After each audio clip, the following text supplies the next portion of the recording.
Well, Adam, the excitement's building. All the cars are going around. Beautiful Ram pace truck tonight. Beautiful night, as we were mentioning. A couple clouds over the sky, but no chance of rain. And I'm loving the sponsors on the sides of these cars as well. I got to chat with DJ Kennington. He said it was an opportunity for the sponsors. He likes it. He's embracing it. You know what's even better than so the sponsors are on the side of the car, but they're also up here. So if you look to our right, that's Byron Nelson from Leland Industries. That man has supported motorsports. He is a sponsor of NASCAR. He sponsors the broadcasts on TSN, and he follows Mark Dilley and Kerry Mix across the country. So involved. I know that people from Celtic Ford come out and have a great time at this event. That's the great thing about the sponsors. They're not just logos on the side of the car. But WeatherTech, they came down east to watch their driver race. They're so involved. And they picked a great race to come to with this bumper-to-bumper 300.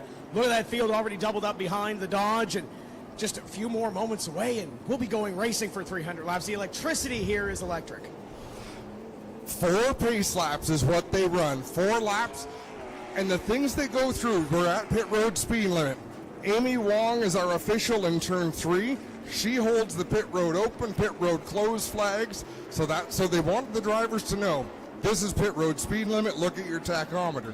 This is where we're going to tell you if pits are open or closed. Make sure you know where that flag person is. All the little things that these drivers need to know. Certainly impressive with all the officials working hard here at Riverside International Speedway. Your lone stop in the Maritimes, a lot of teams making the trek, a lot of officials, a lot of hard-working people making the trek here, and they're in store for a great show. Donald Chisholm in that beautiful Celtic Ford number 89 is the pole sitter. Beside him, Jason Hathaway in the Kubota number 3, and just the lights are gleaming off these cars. It's going to be great. Alex LeMay in that 36, unapproved adjustment. He goes to the back of the field. They're trying to make sure that Andrew Ranger is in the right position. He had a post-qualifying technical inspection failure. So they're trying to determine who's supposed to go where. And the lights are out atop the pace truck, too.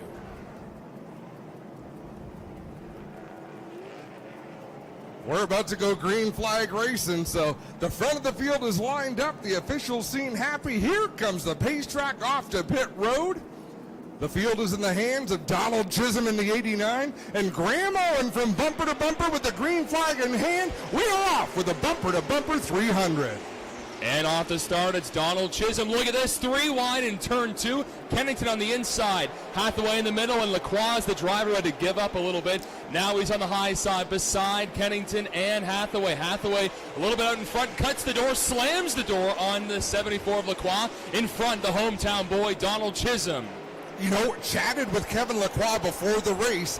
With the penalty to Andrew Ranger, he went to the outside. Before the penalty to Ranger, he was going to start on the inside, and everybody wanted to be in that inside groove. We were trying to talk through the first couple laps where he thinks he might have an opening.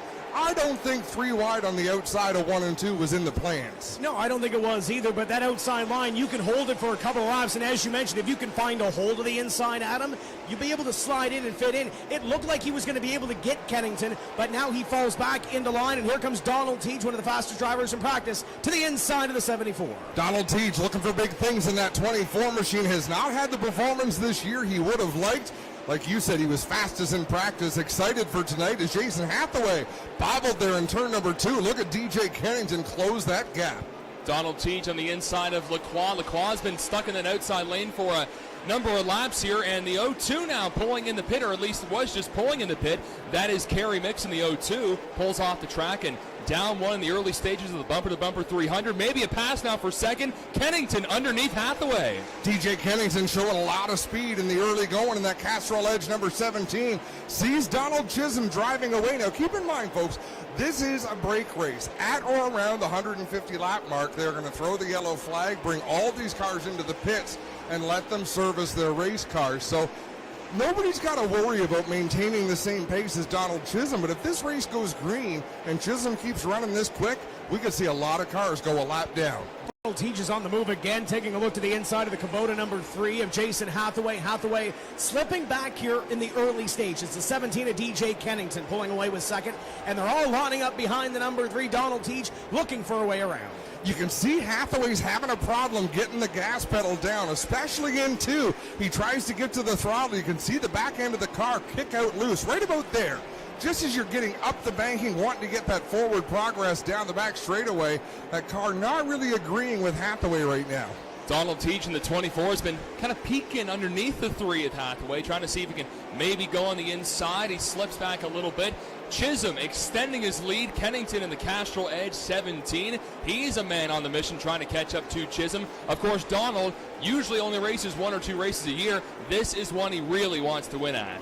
And I'll tell you what, folks, it may sound silly, but Donald Teach is in the least favored position on the racetrack right now. The worst spot you can be in with this series with double file restarts is 4th. The outside is bad enough, but if you're 4th, everybody else in the field is going to try to shuffle you to the back. You're going to see drivers try to avoid that spot all night long. He's backed off a little bit off the 3 of Jason Hathaway by about a car length, and then Kevin Lacroix had a little bobble 2 laps ago at corner number 4. It's closed in tag and Ranger coming from the back of the field, already about halfway through, and looking at 3 really stout race cars in front of him. As I say that, there goes Donald Teach, the back bumper again at Hathaway. And DJ Kennington is driven away from the Kubota number 3 of Hathaway as he slides up the racetrack in 1 and 2. Teach couldn't hook the bottom and get his nose in there, but Kennington is about to close in on Donald Chisholm. He has eaten up about half of that distance to the leader. I've been watching Donald Teach and Jason Hathaway. Teach been trying the same move here and there, and there's a little bumper, a little wiggle, and a save from the 24. He's really trying to get around Hathaway. This may be the opportunity. Hathaway is shoved to the top of the track, and now a little contact in the front stretch underneath the 3. There goes Teach battling for 3rd. Donald Teach on the inside, Hathaway hung up on the outside, and a driver's instinct is to fight as hard as you can, but Jason Hathaway may fight his way all the way back to about the 8th place by the time this is done. Yeah, the train to the inside. Kevin Lacroix trying to get by Jason Hathaway. Tagliani right behind, and Ranger is there as well. And then it's a little ways back to Cameron as they do battle. The 3 of Hathaway had that little bobble, and now continuing to fight on the outside. Is he going to find a hole here? I think he might. Down in front of Alex Tagliani, and you could see Cameron started to pick up the pace a little bit. It's like a shark when there's blood in the water. They can smell it. Some reports from Les Westerfeld, the race director this afternoon, sparks out the bottom of the 04 of Brandon White. You can see just as he goes down into the corner, you can see the sparks coming from the right front. And if I had to guess, he's got a right front tire going down, which will make the sway bar drag on the racetrack. And he is about to have a flat right front. Yeah, he's all over the track right now. And soon enough, Donald Chisholm, your leader on lap 20, the bumper-to-bumper 300, will catch him. White is still just squirrely in the corners, and you're right, Adam. I think something is going very wrong. More and more sparks as we keep going. And it doesn't look like the right front tire is going down, but the right front corner of that car definitely is. That's what's laying over on the racetrack.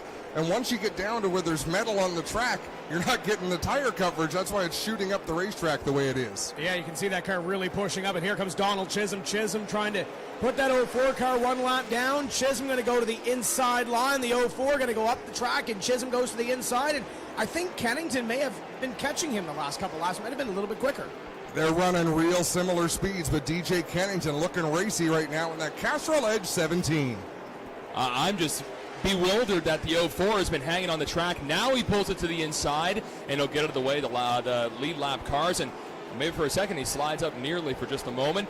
And it's the Kennington story right now. Tim, as you were mentioning, he was gaining. They slowed down to get around the 04. DJ Kennington is on the prowl and catching up to Donald Chisholm on lap 25 of the bumper-to-bumper 300. So the word for the pits of Brandon White's crew is that right front tire is flat, and White skates across the racetrack. Race director informing the 04, you want to keep going. And they had not gone yellow quite just yet when the yellow light started to come on around the racetrack.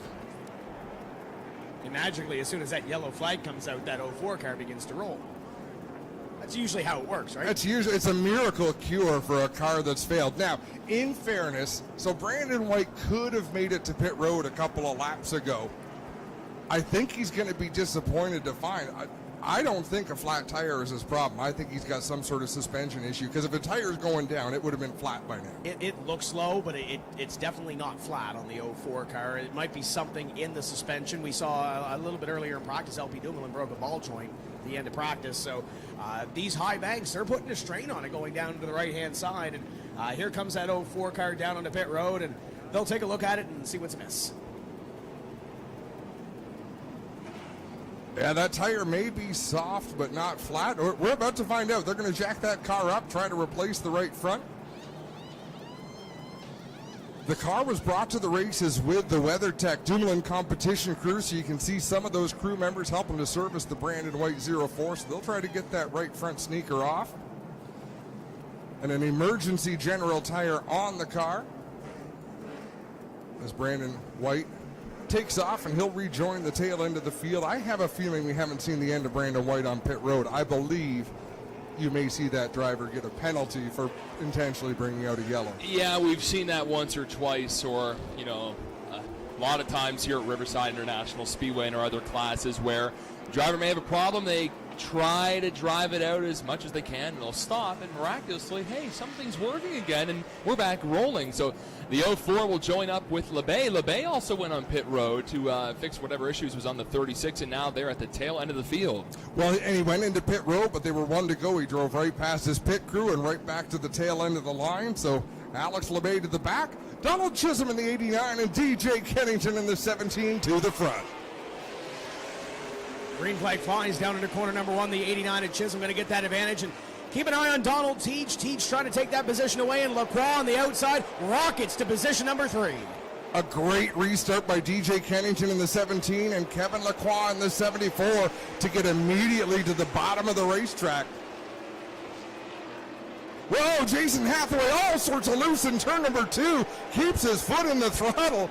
Andrew Ranger barely made up any ground as Hathaway was sliding sideways off the corner. If I was Jason Hathaway, my heart would be pounding right there. He was crooked coming out of turn 2 and side by side with Andrew Ranger, who's a man on the move right now, battling for the 5th position. Behind him, Alex Tagliani, and the 22 duking it out with the 18 of Tagliani. That's Marc-Antoine Cameron, and Cameron was a little sideways coming out of turn 4, and these cars seem to be a bit squirrely tonight, really sliding and slipping everywhere.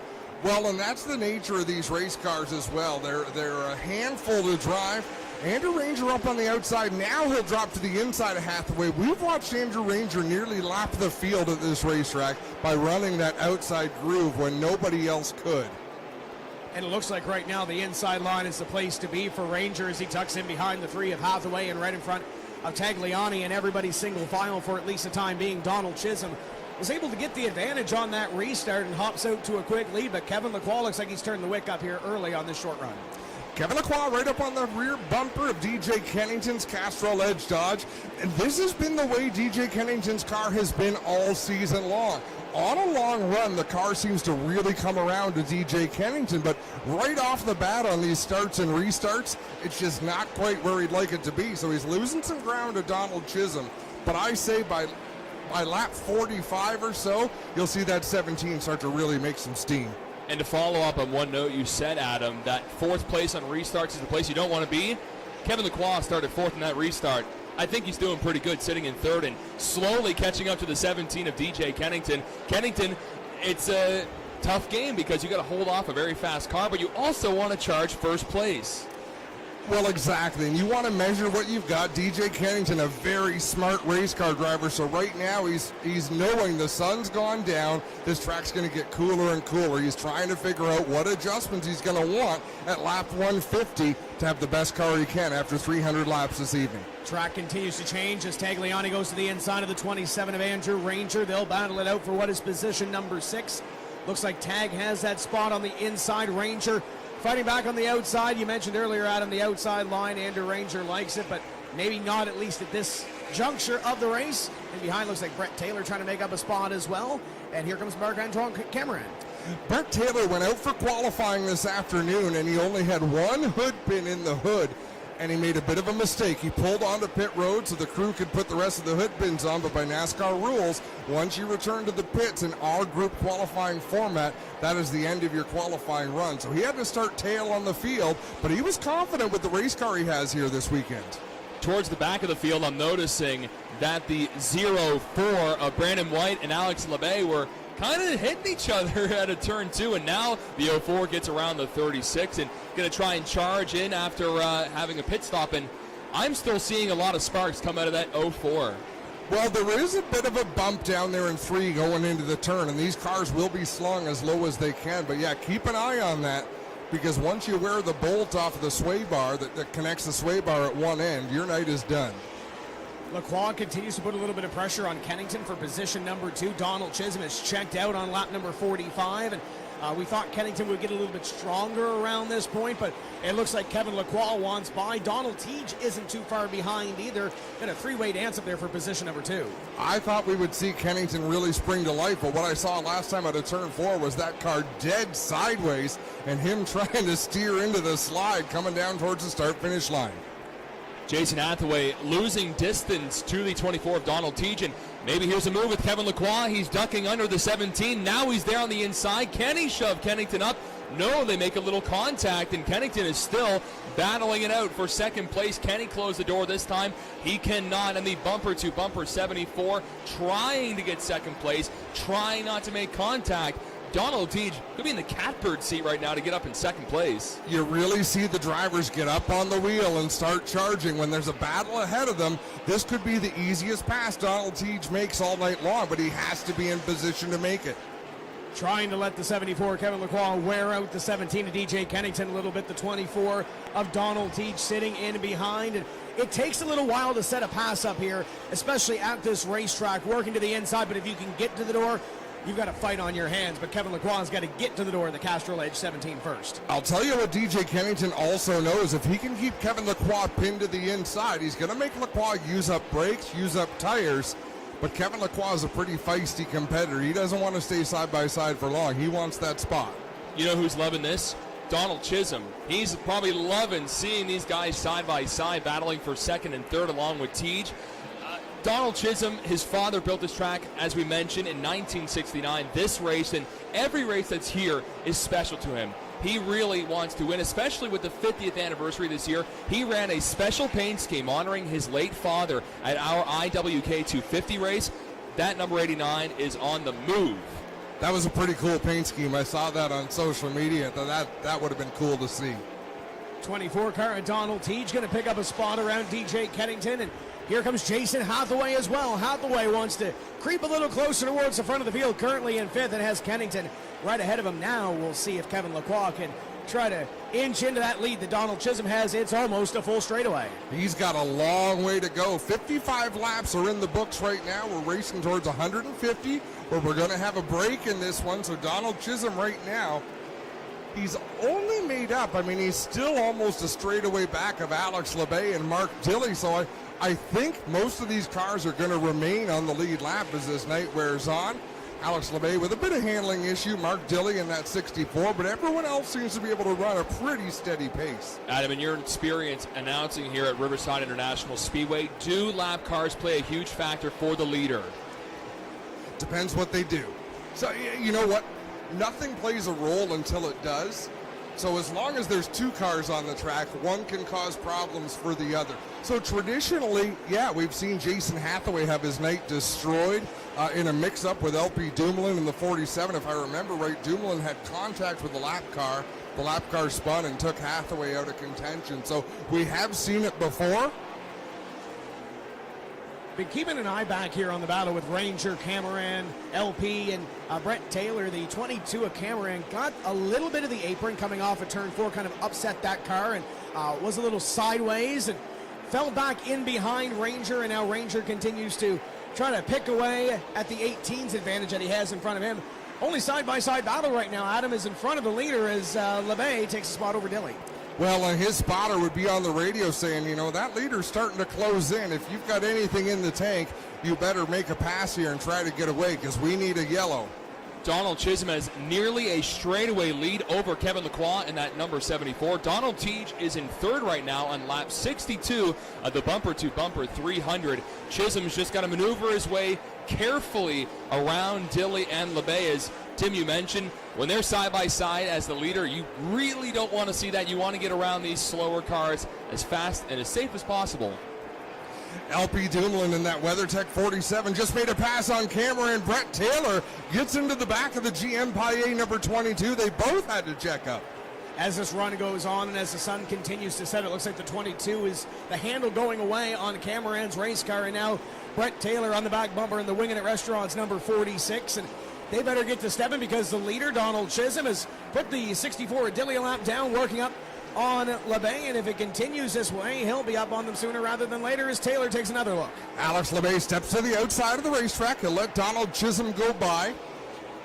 Now we'll get down in front of Mark Dilly because he wants to remain in that free pass position for when a yellow flag should come out. He wants to be that lucky dog to get his lap back. Alex LeBay is a past winner of the bumper-to-bumper 300, and so far a slower night for him. Of course, Chisholm worked around him and now has 2 lap cars as a cushion between himself and Kevin Lacroix. This battle for third place right now is extraordinary. Teach, Kennington, and Hathaway all single file right now, but Kennington, the driver, who's slowly starting to slip back. And Alex LeBay, you talked about him a moment ago, a former winner of this race, a former champion in this series, and he is just struggling this year with that race car. Something is not right on the 36 machines, and they've not been able to find it. And struggling here once again as he is currently in the free pass position should a caution flag come out. There's a couple of really good battles on this racetrack. You mentioned the battle for position number 3. Taylor to the inside of Cameron, little contact, sends him up around corner number 4. They save it. Cameron will lose the spot though to Taylor. That was exciting. Now if you're Brett Taylor, you better get the heck out of there. Oh, he didn't. No. You saw that coming, didn't you? I have this conversation a fair bit, and it's sometimes with Dave Bradley on TSN. Dylan, I'm going to have it with you today. Are you familiar with the bump and run? A little bit. What is the most important part of the bump and run? To run away.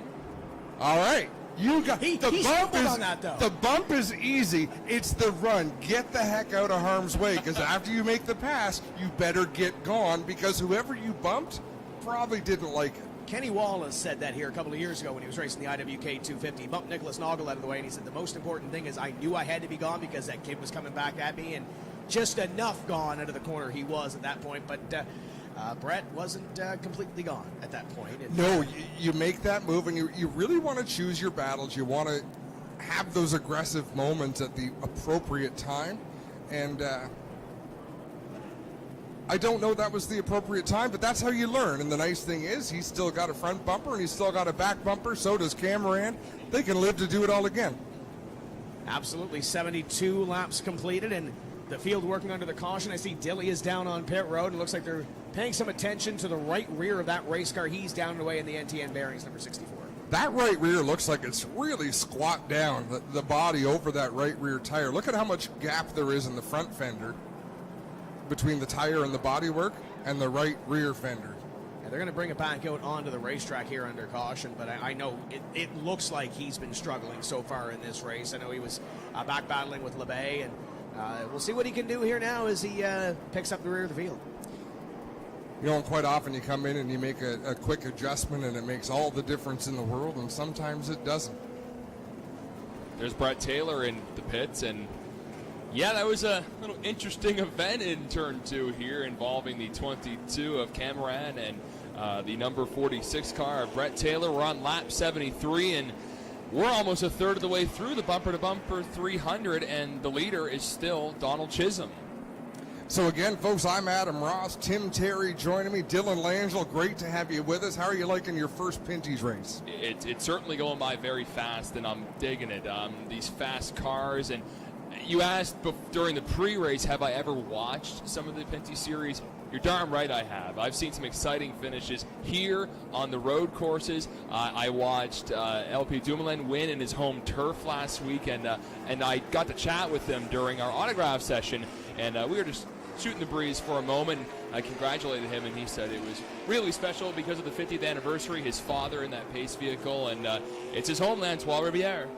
Oh, exactly. And the place erupted. The people there, that is an event like none other. If you ever get the opportunity to go to Trois-Rivières for the Grand Prix, that city embraces the sport, and they throw one heck of a party. And we're about to see another party here as the lights atop the Dodge have been extinguished, and Donald Chisholm getting ready to bring us back to green, Adam. Chisholm on the inside in the 89. Kevin Lacroix in that 74. He's going to get a sniff of the lead as they come to the restart. Green flag is out. And on this restart, Kevin Lacroix gets the better bite. He now clears the 89 of Donald Chisholm. P1 belongs to the 74 of Kevin Lacroix. Tej is in third, battling with DJ Kennington. Kennington starting that fourth spot, stuck on the outside. Tag right behind him. Tag is also a man on the move in this race. Well, you know what? Alex Tagliani said earlier today that the oval program has not been where he wants it, but he was saying, the car is driving pretty well. I'm happy with it. And I like what he's done here in the opening 77 laps. We haven't talked about him much. He's just out there turning laps, feeling what the car's doing. But the main thing is there's barely a mark on that Rona EpiPen number 18. He's having a clean race. Up in front of him, Hathaway drove it in deep the last couple of times in corner number 4, and it finally stuck to the inside. Little donut up the side as he makes the move on Donald Tej and runs away with position number 3. And a little bit of contact in behind. LP taking a look to the inside of Ranger. When Donald Tej closed the door on DJ Kennington, it's one of those put one arm over your eyes and turn hard to the left. I'm coming over whether you like it or not. Yeah, there was an accordion effect there in turn 2. And DJ Kennington let him do it. He checked up because I think he saw the contact that happened with the 3 and the 24. The best thing that can happen for DJ Kennington was for those two to mess about together and wipe each other off the racetrack, and he would benefit. But looks like the 17 might be a little quicker right now than Donald Tej, just 24. Past champion of this race, LP Dumoulin, right now is sitting in the 8th position, trying to get under the Mopar Dodge 27 of Andrew Ranger. He could make history in the Pinty Series, being the first back-to-back champion. I'm sure he'd also like to be the back-to-back champion of the Bumper-to-Bumper 300, and got a few cars to work along here as we're single file. The leader is Kevin Lacroix on lap 82. Hometown boy Donald Chisholm in the 89, he's in second, and the number on his car is the position he's on the scoreboard. 3, Jason Hathaway. Watch the lines the top 3 cars are running. In 1 and 2, Chisholm enters turn 1 and 2 a little bit lower, exits a little bit lower than does Kevin Lacroix. Jason Hathaway using all the racetrack. That car is washing right up to the outside wall. It is just not rotating as well as I think he would like. And something middle of the pack, Andrew Ranger, at least that time through 3 and 4, and he's kind of doing it here through 1 and 2. He's starting to gravitate towards that second groove. He's got LP taking a look to the inside, but the 27 of Andrew Ranger all by himself right now on that outside line, trying to make it work, but he's leaving the door open for LP Dumoulin to go to the inside. He needs the tires to wear off. He needs all the good from everyone's general tires to be gone, so once they're equal, he can roll the outside a little bit faster and make that work. And I think we're nearly there. 86 laps into this 150-lap run. I think we're just about to that point. And this is the first time the new General tires have been here at Riverside International Speedway, and so far it's working out for Lacroix and the 89 of Chisholm. Maybe a pass now for the 4th position. DJ Kennington was knocking on the door of Donald Tej and looked a little underneath at a turn 4, and you mentioned, Adam, there is a little bit of a dip in the middle of 3 and 4, and that caused some sparks and caused a little bobble too. We talked about the bump and run Brett Taylor tried to execute on the 22 of Marc-Antoine Cameron. If you notice, DJ Kennington's had a number of chances where he could have routed a driver and driven by. He's a veteran. He's going to show his nose a few times on Donald Tej to the point where even if he does eventually put the bumper to him, at least Tej is going to know, look, he tried to pass me clean for so many laps. But really, Kennington, he'll only resort to that when the time comes, when he's exhausted his ways to try to pass him clean, or if he thinks Tej is messing with him. It's a lot of fun to watch DJ Kennington operate. DJ, the last couple of laps, has been able to really sail that race car into the corner, and Donald Tej a little bit better off. And I think DJ has a little bit more roll center, just not showing it right now. It's still early in the race, and backs off there a little bit. Here comes the 47 of LP Dumoulin once again to the inside of Andrew Ranger, and that lead up in front is shrinking. Here comes the Nova Construction Celtic Ford. Donald Chisholm is on his way. The gap is about 4 car lengths between first and second as they cross the stripe. Chisholm closes into 3 car lengths, but then it opens back up to 4 on corner exit. Another maritime racing legend, George Koskulix, is the crew chief on this 89. He's mentioned before his best memory here at Riverside, crew chiefing for Donald's win of the bumper-to-bumper 300 in 2014. Now a pass for the 4th position. Kennington does use that bumper and shoves Teej out of the way. No, he got to the inside and he didn't let Teej close the door. So a little bit different when you use the right front corner of your car. There's another battle going on in behind them too. Taylor and Cameron once again swapped a little bit of paint, and Taylor's got the run now. And that's where a spotter or a crew chief has to get on the radio and talk to the driver and say, look, you already went tit for tat and you lost.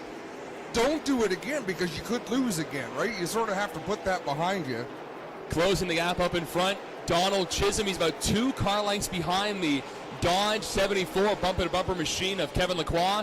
They're pulling away from Jason Hathaway, who has also kind of averted all this mess from Donald Teej onward.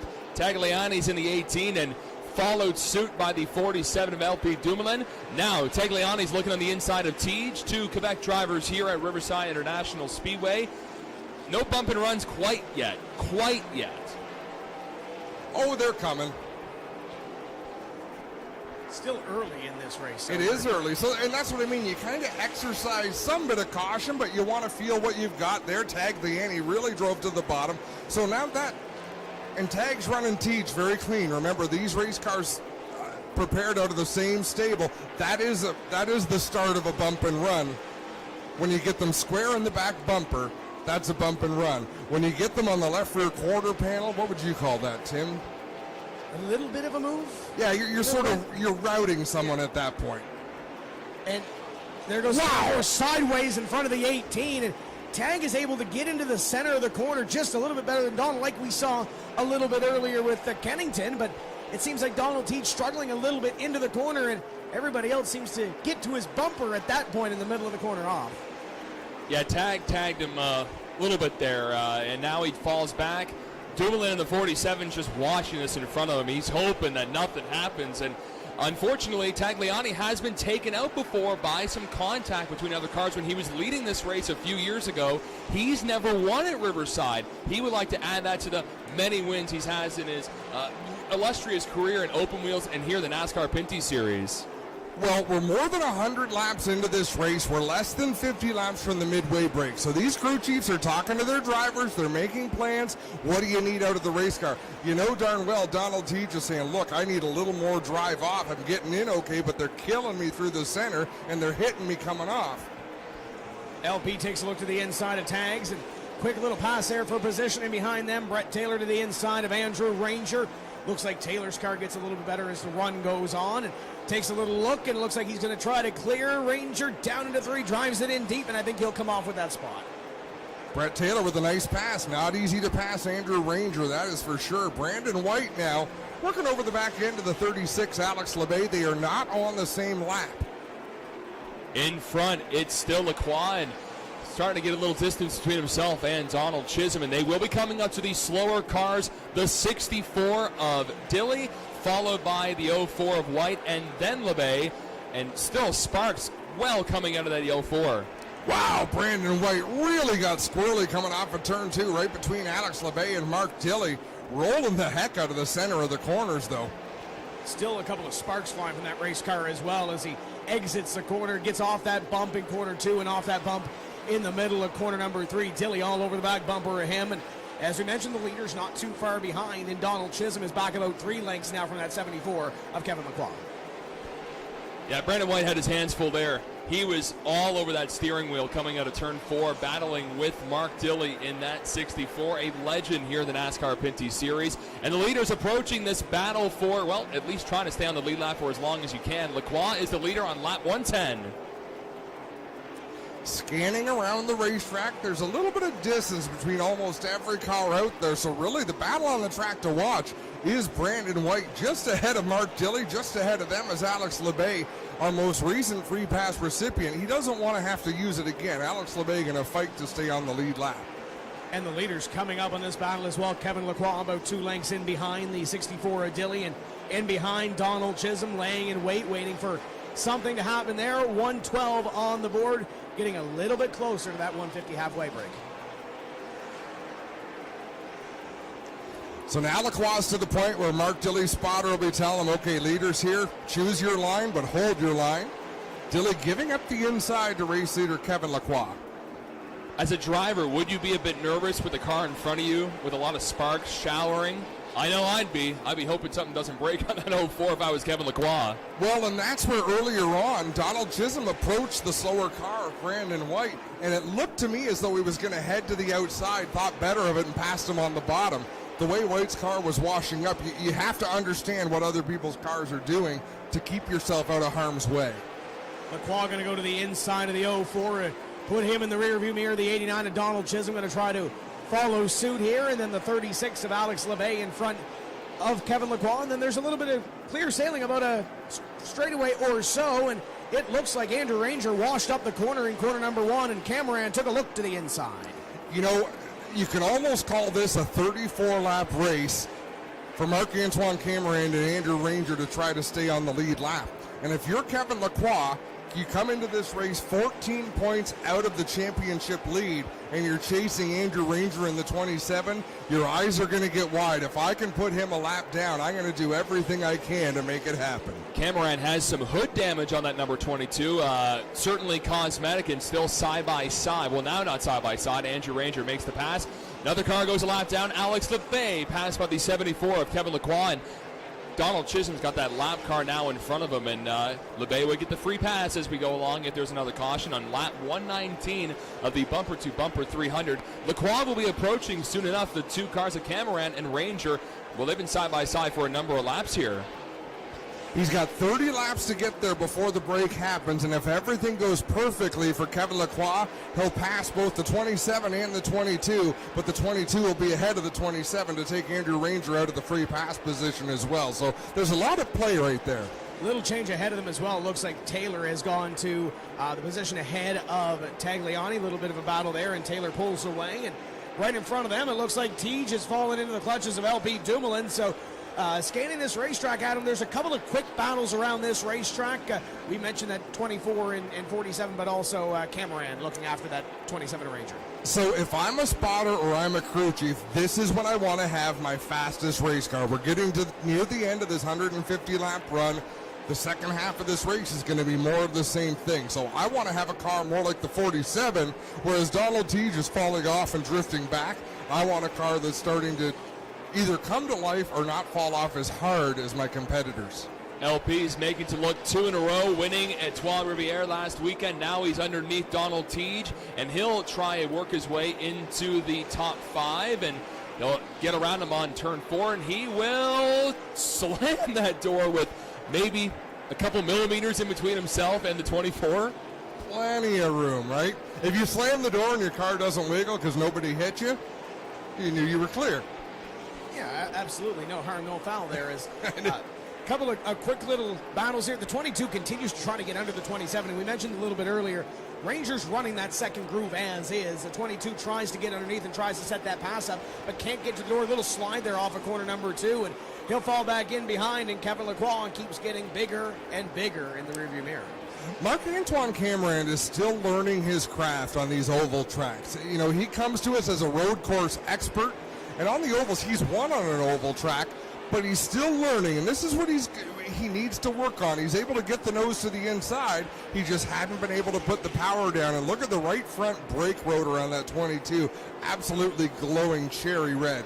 At lap 128, that 22 Cameron, it's not as pretty as when we started this race. A lot of hood damage. In fact, it was flopping around with just how fast these cars were going. And they're cracking out 14, 15-second laps here at Riverside International Speedway. Hathaway in the third position. He'll go underneath the 04 of White, and he is well far back from Donald Chisholm and your leader, Kevin Lacroix. So we're watching Kevin Lacroix. He is now half a straightaway behind that battle between the 22 of Cameron, the 27 of Andrew Ranger. He has a comfortable lead over Donald Chisholm, but as we say, he would love to put these two race cars a lap down. That would lap everybody up to the 7th place of Alex Tagliani. Oh, a little contact at a turn 2, and they get it straight again. Cameron and Ranger almost had a moment in front of the leader. Cameron's been trying to get to the inside line. Ranger's giving him enough room to operate, but looks like Cameron might have wanted a little bit more after that slide in turn 2, and the leader keeps getting bigger in the rear view. Wow, and Cameron again trying to put the hammer down off of 2. He just can't get to the throttle without the car kicking sideways. He's going to keep on digging there again. The brake rotor's just glowing orange on that 22 machine. Andrew Ranger kind of calmly running that outside groove. We see it every year. He's the only driver who's been on that outside groove for this bumper-to-bumper 300 on lap 134. Lacroix behind the 22 of Cameron and Ranger, and this was the turn where they were both sideways. And does he hold back here? Does he wait until the halfway point, or does he want to go around him, as you've been saying, Adam? He wants to pin them a lap down, but more importantly, he wants Ranger to be a lap down, and he wants him to be out of the free pass position. So right now, Kevin Lacroix, someone's got to be on the radio saying, look, commit to the 22. You need him to pass the 27, and then you need to pass both of them. Don't wreck. But that 22's been scary. Sideways contact, 27 of Ranger around, can't save it, off of Cameron in front of the leader. Lacroix gets by, yellow flag. And Cameron just slid the nose of that 22. So now both the 22 and the 27 are a lap down. Cameron is heading towards pit road, so possibly a brake failure on that 22 or a flat right front tire. Certainly sparks are showering out of that number 22 Cameron. He'll pull into the pits right in front of us, and yeah, Adam, that thing is as red as the moon was here at Riverside International Speedway yesterday. Little brake fire in that 22 in the right front. Tried to hold on to the halfway, but it's not going to happen. He's going to try to fire it back up and get down to his box, but tough break for Marc-Antoine Cameron. And you were talking about him being a rookie on the ovals compared to the road courses here these last few years and trying to get that program a little bit better, but he finished second here a couple of years ago, didn't he? Oh, Marc-Antoine Cameron is a great race car driver. So he's back on the racetrack. Now, if you're his spotter, you've got to say, look, Mark, you got to speed up. He may have no brakes. He might have the brake pedal right to the floor, but he's still got to speed up to try to get most of his lap back, because if the right front brakes have failed, they've got to somehow clamp off the right front so the other 3 corners of the car still have brakes. But as slow as he's going, my guess is you're going to see the Paillet crew out onto the pit road to help him stop that car. Slowly going into the pits here at Riverside International Speedway. Let's see if you're right, Adam. Cameron with a front tire completely down in that 22. Slides and is able to stop, and they'll change that tire in that number 22. So he has now lost 2 laps to the field, if I'm not mistaken, and a little bit of a fire in there. That'll blow out. Well, you've got to wonder if they've lost the fluid. So if they pop the hood open, have an eye for a crew member to go in there, and they'll basically take a pair of vice grips, try to crimp that brake line over and seal it off. But this is going to be a long night now for the 22 of Marc-Antoine Cameron. They went and taped down that hood. Dylan mentioned a little bit of cosmetic damage to that car, and they didn't do it. A little bit of sparks flying from that race car. They put the tire back on, and he's back on the racetrack. So a little bit of, I believe, probably rubber on fire in one of the pits there coming from the 22. Yeah, and that surprises me out of them because they've just lost another lap on pit road. The Scott Steckley team, such a great team at executing what they need to do. So will this be a mad dash to the halfway point, Adam, with 10 to go coming up here? Does a driver really push it to the limit, or do you just kind of hold back because you got another 150 laps coming up? I want to say you just hold back because you've got another 150 laps, but you take what's given. And that's where all these different race car drivers, you sort of get a feel for what their style is like. Kevin Lacroix is a fierce competitor. He wants to win this first half battle. Donald Chisholm in second. I can't really speak to what his goals are. On this restart, though, we've seen the 74 Kevin Lacroix start on the last two restarts on the outside line. One from fourth, one from second. That one from second, he took the lead from Donald Chisholm. Now Donald Chisholm starts on the outside of this restart with a few laps before the halfway point. Does Donald try to get that advantage, or is Kevin on the inside line going to be a different driver than he was on the outside? I'm noticing the safety crew here at Riverside International Speedway have been making a few stops in turn 3 and 4. Looks like some possible debris. For sure it was a piece of metal in turn 4. You could see the lights gleaming off it, but they're off the track, and now, well, we're going to go around a few more times, and we'll double them up in just a moment. I'm still trying to figure out what's up with the 22 of Marc-Antoine Cameron. He came down pit road, rolled to a stop, and then he took off and came slow and came down pit road. So just a little bit of execution trouble from a team that normally doesn't have execution troubles. He's having a heck of a night so far, getting, a little incident with the 46 car, and now Andrew Ranger. He's probably hoping these 300 laps go by as quick as so he can just try and get out of here as unscathed as he can. But as you mentioned, certainly tire troubles because that right front was down to the rim. Amazing things, these cars, and what they go through over the course of a race. Field doubling up. We're getting ready to go back to green. Donald Chisholm will line up on the outside of Kevin Lacroix, Jason Hathaway, DJ Kennington, and the 24 of Teej, 47 of LP Dumoulin on that next row as we get ready to let them loose for a few more laps before halfway. Trying to sort out. Okay, now we are happy with the lineup order on the back straightaway. We'll set him loose out of 4. Does Donald Chisholm try to return the favor and get a big run like Lacroix did? We're about to find out. Gives him a little bit of a shove, and a problem for the 47 of LP Dumoulin. He's well off the pace on this restart. And look at Jason Hathaway now. He slides into second. So we'll keep an eye on LP Dumoulin and that WeatherTech 47. Remember, they had a broken ball joint in practice earlier on, or a failed ball joint. And now the 17 of DJ Kennington hanging on the outside of Tagliani. Tagliani will take position number 4 away.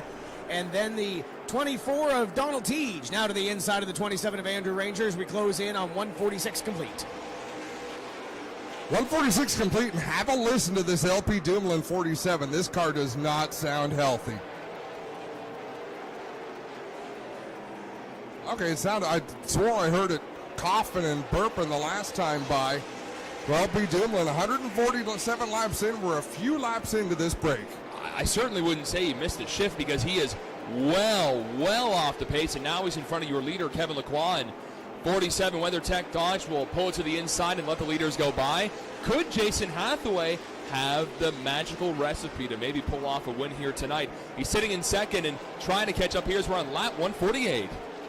He definitely knows how to do it. 149 laps complete. LP Dumoulin down out of the way. He is 1 lap down. Brett Taylor in the 46 losing some positions down there in turn 2. He's up out of the groove. Yeah, they were trying to sort out those positions for the last couple of laps or so, but I think they figured it out. We are halfway in the bumper-to-bumper 300, and Kevin Lacroix showing the way down the back straightaway. They'll come to the halfway point, cross flags. Now the decision to put it out comes. So this is important. LP Dumoulin is 1 lap down. Let's try to listen to his car go by. What could be the problems on the 47? A transmission issue? Possibly if the shifter broke in 3rd gear, he couldn't get to 4th gear. There's so many little things that can screw you up, because as I listen, it sounds healthy. It sounds healthy, but it's not going as fast as it should. So maybe it is something transmission stuck in gear, something I want to say simple like that, but it obviously not simple. It's simple for us to try to diagnose up here because we're not on the box, right? Well, and what we'll look for, so he's pitted right down in front of the Riverside sign on the turn 1 side of the start-finish line. Was that a strategic move for Dumoulin to hang on until the halfway point? Because if he would have pulled in, he certainly would have gone a couple of laps down. For sure. I mean, He's trying to hang on the best they can. So this did not work for Kevin Lacroix. Andrew Ranger is getting his lap back. So with this being a break race, they will send Andrew Ranger immediately around the pace truck to the tail end of the field. Next time by, I expect they will bring this field down pit road, shut down all the engines once all of the cars have been shut off.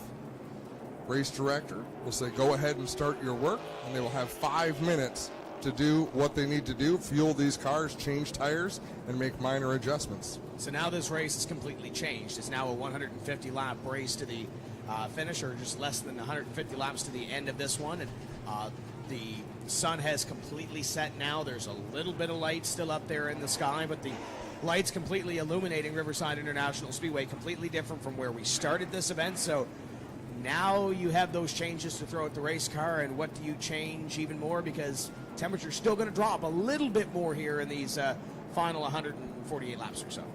One thing I enjoy about these break races is we can go through the field and say, okay, who's mad at who? And it's little things like, if you're the 24 of Donald Teach, you remember when Jason Hathaway rubbed you up on a restart, gave you rubber marks all up the side of your car. 22 and the 46, they've got an ongoing feud tonight. The 27 and the 22, they have a feud from their issue in turn one. So you kind of take mental inventory of who owes who what, because later in the race, it's going to matter.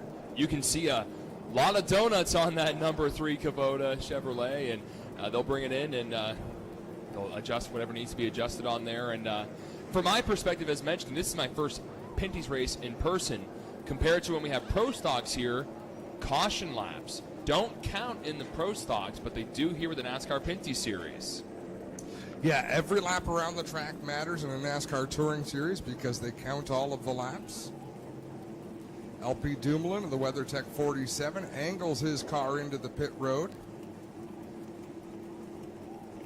So here's my question, Adam. Do they have to be rolling back onto the racetrack at the end of that 5 minutes, or what's the game plan there? Yeah, once the 5 minutes is up, all work must stop on the cars. If they continue to work, they'll be put to the back. So they don't have to be rolling at the end of 5 minutes. Okay. And then they will call the field in order onto the back straightaway. So we want to look at the 47 and see what they're going to do. Right now, they're just making the tire changes that we would have expected. They fueled that race car.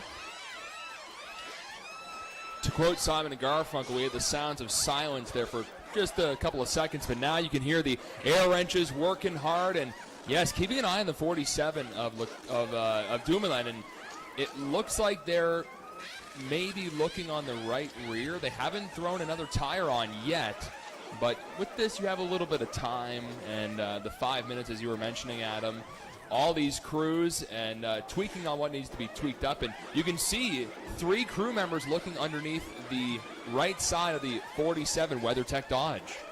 Well, remember, whatever the problem was in that 47, he recognized it between 3 and 4 just as they were getting onto the throttle, and he got the car down out of the way. So whatever happened was obvious enough for him to realize what was going on and for him to realize he didn't want to be any part. Could it be a broken rear drive axle? Tire back on the number 47, so you have to assume maybe it's not if they threw the tire on.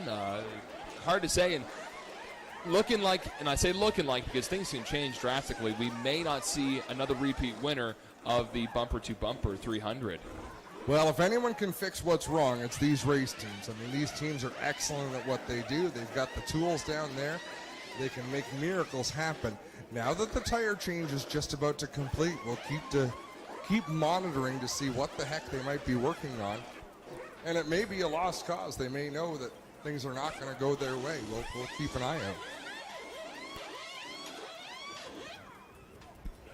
And it looks like most of these teams are at least wrapping up those tire changes right now. The windshield being cleaned on the 18. Some basic little changes here at the end of this break, as we'll get ready soon to send them back out for the remaining 148 laps of this bumper-to-bumper 300.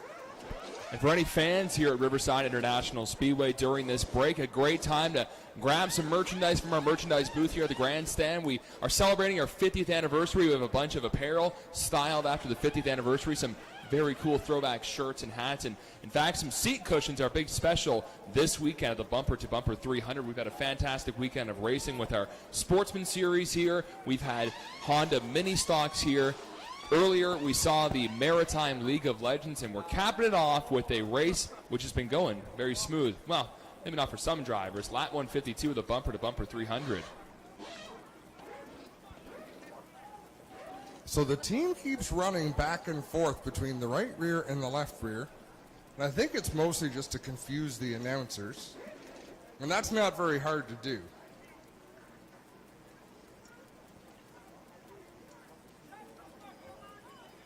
Yeah, they're back underneath the right rear of that 47. They're still on the other side as well. So they're working on the rear. For the most part, most of the work has been completed. It looks like they're taping up the 18 hood of Alex Tagliani, but other than that, they're underneath the hood of Mark Dilley's car. But for the most part, it looks like most of this work has wrapped up here at the end of this break. The Donald Chisholm 89 crew, they just had the trunk open on that 89. Not sure what they were working on there, but the 64 of Mark Dilley, the hood is up on the Leland Industries NTN Bearings number 64. We were talking about sponsors who like to follow and support their drivers. There is always an entourage from GM Paillet at every one of our races to come out and support Marc-Antoine Cameron and cheer their driver on. Today is no difference. They're out in force.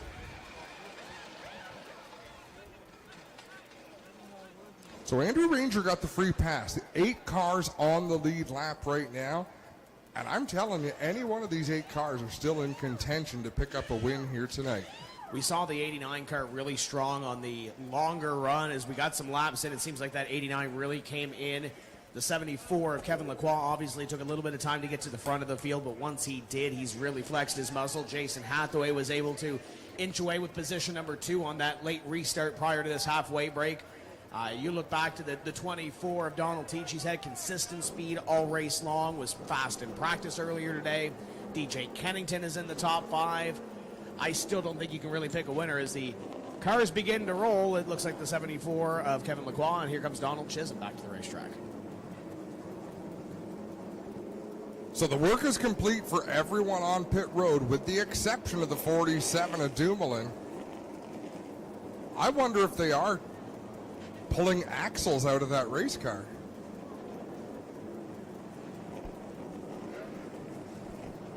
I think you may be right. That's an apparatus you don't see too often here at the racetrack unless you have some sort of an axle problem.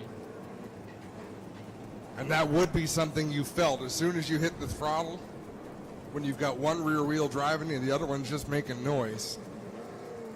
I guess it's a good thing it came up to this halfway break, but they are still working on that race car. All the other race cars are beginning to roll back to the racetrack. And remember, this was a driver who was trying to climb back into the championship chase. A very capable pit crew out there. Robin McCluskey, Mark Brochu. So Mark Dilley gets that 64 fired up, pegs it to about 10,000 RPM. There's Andrew Ranger. Has he got a problem in the 27, or no, he's just waiting for the 64 to go by? Yeah, he was just stopped there, and now he'll go back on the track. The number 27 Mopar Dodge. Beautiful cars, and the lights are just gleaming off all these vehicles here tonight at the Bumper to Bumper 300. We're on lap 152, and a big thank you to anyone watching tonight on TSN Go or Fans Choice TV. It's very cool that the Pinty Series is now doing this and streaming live and getting it on demand for some of the best racing you're going to see in North America. You know, it is fantastic racing. We're so thrilled that you've come out to join us here tonight. These teams, these drivers, they do a phenomenal job. They take great pride in their work, too.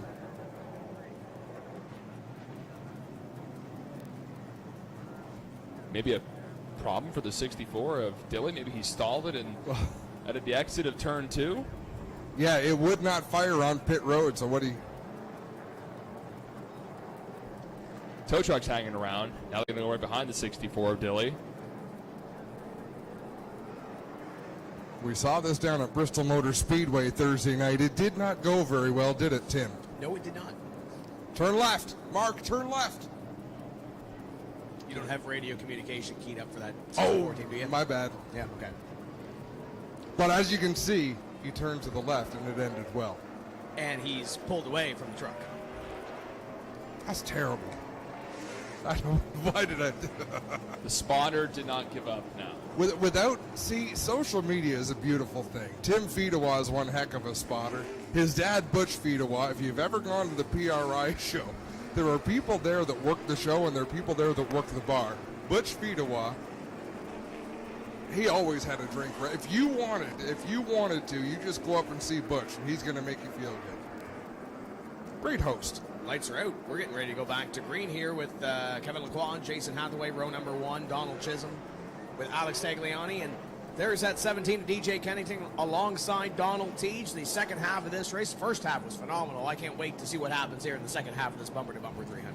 Fixing to go green. Kevin Lacroix, the race leader. Jason Hathaway in the 3. Some fresh General tires on these race cars as they prepare to come up to speed for the second half of the bumper-to-bumper 300. They drag race into turn 1, and Lacroix gets a better bite on that restart. Here comes Alex Tagliani in third behind Hathaway. Can Hathaway maybe slide into first and maybe give him a little bump here on lap 152? Lacroix well out in front. Chisholm slides in front of Teague for fourth. LP Dumoulin in the 47, that work that the crew did. That is a great job by that pit crew to get that car back into racing shape. He's one lap down to the field, so LP Dumoulin still in good shape to have a pretty good run here tonight. You said earlier fourth place wasn't the place to start. Alex Tagliani shot the gab and got to position number 3 to the inside, and here comes Donald Chisholm taking a little peek to the inside. The 89 car is there into 3. I think sometimes they can take advantage of a Maritimer's kind nature by finishing him off, but he's done with that. Donald Chisholm now, he's taking that spot back. Donald Teague going to come through as well, and did the 24 car come to life? The fastest car in practice this afternoon. Now, Donald Chisholm is a man of few words, but he's showing that 89 is not going to be shoved around here. He gets in front of Teague, and Teague going to try and catch up to the 89 of Donald Chisholm. Nearly 3 wide between the 64 of Dilly, Taylor, and Andrew Ranger in the back. And a bobble now for White in the 04, and he's had a heck of a night side-by-side with LP Dumoulin. Brandon White's been a bit of a highlight reel tonight in that 04 machine. A fancy new paint scheme on that race car. Great to see him with some sponsors on it. Host Hotel 04, OCR Gas Bar. All season long, Brandon White has been racing, sponsored by Early Detection is the Key, a cancer survivor he overcame, and a real inspiring story. Continuing to be the battle between the 17 of DJ Kennington to the inside of Tags, and Kennington will pick up position number 5 and begin to work his way a little bit closer towards this battle for what is starting to brew for position number 2. Donald Chisholm points that thing to the inside, can't get there in corner number 4, a little sideways as he fights with Jason Hathaway for position number 2. Kevin Lacroix out in front of that bumper-to-bumper 74. This is a familiar spot for him. He likes to pace the field. He likes to get out in front. If there's one thing he's done over the years that hasn't worked in his favor, sometimes he gets a little bit too antsy and he pushes too hard. He uses up his race car. We'll see if that's the case tonight. Right now, a driver really using up the race car is Donald Chisholm. He's been poking under the 3 of Hathaway. Now Teague right on his rear bumper. Teague has been in this 4th and 5th position almost for the entire race so far. And lap 162 of the bumper-to-bumper 300. While these 3 cars battle for 2nd, 3rd, and 4th, Lacroix is growing his lead in front of the 3. Donald Chisholm is faster than Jason Hathaway in the 3. These two happen to be very good friends off the racetrack. That usually means you're going to be good friends on the racetrack until you see the leader pulling away. Hathaway's having a heck of a time trying to keep it down on the inside at a corner number 4 especially. It's like when he gets back to the throttle, the thing floats a little bit up the racetrack. That there was a little bit better for the 3 of Hathaway. The 89 of Donald Chisholm trying to capitalize the last couple laps out of 4, but really hasn't been able to put it to the inside, little sideways for the 89. I think Chisholm was trying to set up Hathaway and get that launch off of turn 2, and he just about launched the back end around the front end of that 89 machine. Similar story to our crown jewel event here at Riverside International Speedway for the Pro Stocks. Donald Chisholm had the lead on the early go and slowly dropped back, and he's having his hands full right now with the 24 Teague. that Mercedes-Benz on that number 24, and that's all Donald Chisholm is seeing. A little bumper at a 2 and still straight as we dive in now into turn 3 on lap 167. Little bobble again from Chisholm. He's been bobbling a little bit out of the turn. Yeah, the car looks a little angry out there for Donald Chisholm in the 89. And, you know, it could be ill handling. It could be tires not growing the way they expected them to. It's always possible that one of these cars could be putting out a little bit of fluid also.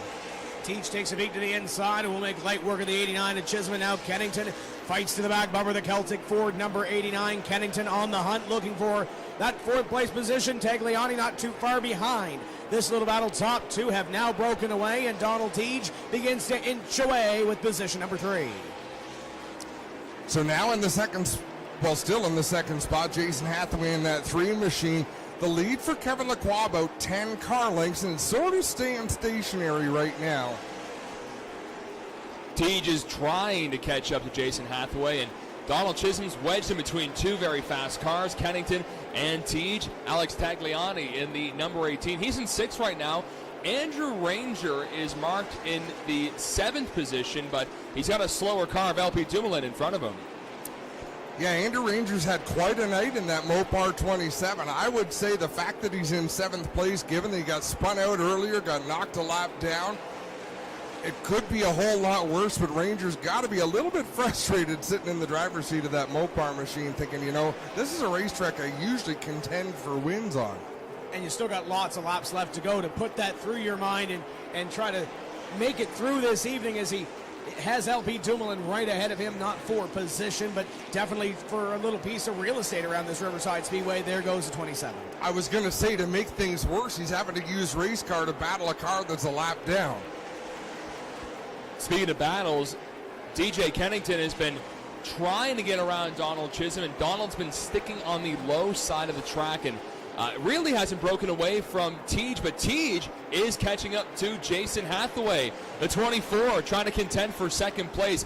Hathaway keeps it low. Chisholm still in tow, drops back a bit. Teach and Hathaway pulls away from the 89 on lap 176. Remember in the first half of this race, we said Donald Teach is just not getting off the corners the way he would like. People were able to get to his back bumper and lighten him up.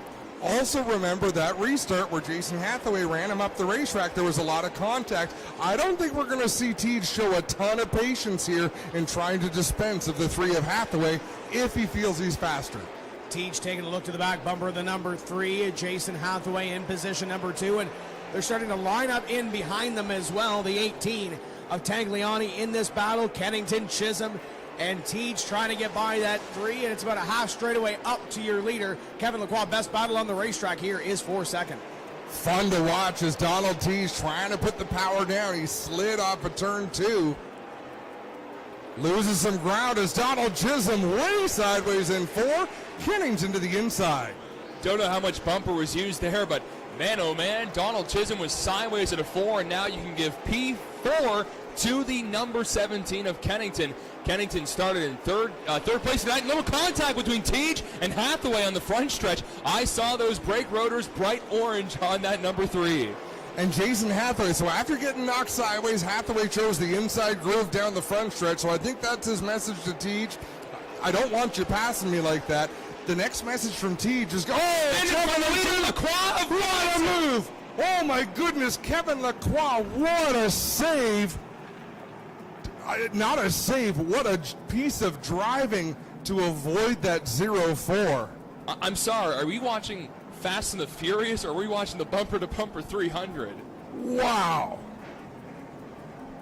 It almost looked like he got him for a moment, but there's no damage to the side of that 74. We saw someone do that here about 10 years ago, and I'm trying to remember if it was Scott Steckley. Just clipped a spun-out car on the backstretch at high speed, and you couldn't really tell if they made it or not until they came limping around the front stretch with LP damage. had a save down the back straightaway a couple of years ago, too. You may be right. I'm terrible for that. They all sort of wash. One washes into the next. I'm old, Tim. So I have my Fitbit on, which tracks your heart rate. It jumped up to 102 there. That was something else. That was an amazing maneuver from Kevin Lacroix. And almost similar, I say, to when Alex Tagliani was leading this race in a slower car. spun in front of him, and took him out. So in this case, it was not a slower car. It was a stopped car. It's a fine line. It's a gray area, but man, oh man. And especially coming out of turn two, if you've never sat in one of these race cars or never been around, even in a street car around this racetrack, you're blind off turn two. You're blind in most places on this racetrack because you're into the car, you rely on your spotter. At a turn two, you literally come up out of the corner. There's no, the banking comes up. There's no way you would have been able to see the 04 until you were on the 04. And it happened so quickly over there. Great job by not only Kevin Lacroix, but those leaders to make sure they didn't impact that 04 where he was sitting. You're absolutely right. While we have a quiet moment, fans, if you got one of the plastic bags that the 22 Racing team was giving out in the autograph session, there are instructions in that bag on how you can test drive the 22 Racing app. Go to 22racing.ca/app. Are you familiar with this app that they have? I kind of read a little bit of it during the announcement. So when you have the app, you point your phone over their autograph card or over any item that the app has in its program, and the autograph card comes to life. And Alex Sagliani's going to start talking to you, and you'll see some highlights from his racing. Very, very cool, folks. And if you want to support that race team, they are working with this company that does it. But go to 22racing.ca/app, download the free app from Worldcast, and it's pretty darn cool. It just sounds cool. Like, that's the first I'm hearing of it. When I saw the banner on pit lane there, that's just, and it's really great involving the fans more and more, because the fans pretty much pay the bills along with the sponsors. You got to have fans at the track, and engagement is so important, especially with the NASCAR Pinty series. So with the front of Alex Tagliani's hero card, you can see his car in 3D. You can basically walk around the car, see all the sides of it.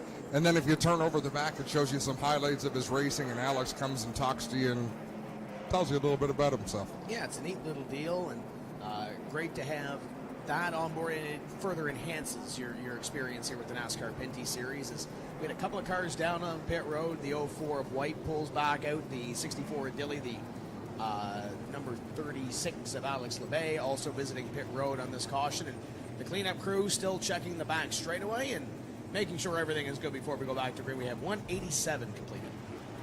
And they want to get Alex LeBay in the 36 up ahead of the 22. So right now, the top 8 cars are on the lead lap. It'll be 9 once we go 1 to go with LP Dumoulin. And how about that, folks? That WeatherTech crew, whatever the issue was on that 47 machine, he is now back on the lead lap. That is amazing. Shows the effort with that crew and working to fix the issue on the 47 WeatherTech Dodge. LP won this race last year, won last week in Trois Rivières, and could maybe become a champion again, back-to-back champion in the NASCAR Pinty series. Hard to believe for the first time. We've never had a back-to-back champion. It's, history could be made this year, perhaps. Got confirmation from the pits that indeed was a rear axle issue with the 47 of Dumoulin. And we're also hearing that the 36 of Alex LeBay is dragging his front sway bar. At a track like this, that is going to get a driver's attention, because when that finally breaks, it can send the car shooting straight into the outside wall, and the walls here at Riverside are as hard as anywhere in motorsports. They don't move. That's the easy thing. The pace truck is off, and here comes Lacroix. Kevin Lacroix on the inside in the 74. Jason Hathaway on the high side in the number 3. They're up to speed down into 1. A great launch for Lacroix. Tremendous start for Lacroix, and Teach will slide into third. A little contact, little bobble, little bang between the 18 and the 89, and contact now. Nowhere to go for Ranger, but no caution, and no one spun out, but Donald Chisholm has fallen well back now. Andrew Ranger made significant contact with the 89 with his left front tire. Keep an eye on the 27 of Ranger. No fault of his own, just a chain reaction deal. But we'll watch for that 27 machine to see if he's got a tire going down or if the car slows with the front end alignment issue. And I think he is having problems. And now Donald goes to the inside of Alex LeBay to pick up one more position to move Donald Chisholm back up to position number 6. Wild little restart there, but Kevin Lacroix still out front with the 3 of Hathaway and Chisholm up the racetrack again. LeBay is there. Ranger right behind 2. If Alex LeBay comes out here and scores a top 5 finish, I will be blown away. That car has been a handful all day long. But that crew, Ron Easton, the crew chief on that race car, they've been working away. But that car has been a nightmare for Alex LeBay as DJ Kennington to the inside of Donald Teach down into turn 1. Teach is in the middle lane here at Riverside International Speedway. Kennington's on the inside, followed behind Alex Tagliani. Donald Chisholm after getting knocked around, and caution now on the Speedway. Debris on the front stretch. Yeah, there's debris right down here, I do believe. And in turn 4. There's a big piece out of the groove, and I know there was a couple of pieces of... oh, yeah, right in front of us. Yes, indeed. Turning almost into a scrapyard here. We had a couple of pieces of Ranger's fender fly up out of the groove in 3 when that contact was made between he and Chisholm when they came through on that accordion effect, but it was out of the groove. But that piece on the front straightaway is definitely in the way. And that was a hard hit. I mean, Donald Chisholm got knocked out of line, and when he hit the brakes, Ranger was full throttle going into turn 3 and slammed into him. So we have a few pieces of debris on the track, and the fantastic safety crew here at Riverside International Speedway, well, they're certainly earning their pay tonight. They've been on track to clean up a few debris.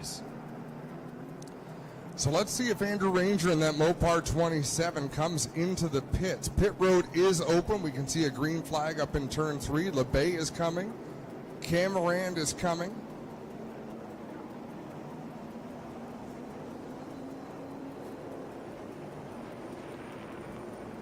Looks like those are all the takers, at least on this lap down on the pit road. The 22 stops in his box, and looks like they're going to go to work on the right-hand side of that race car. And the 36, who, as you mentioned, persevered. They throw the wrench in the back windshield, and it looks like they're going to push that car back out. He'll be good to go.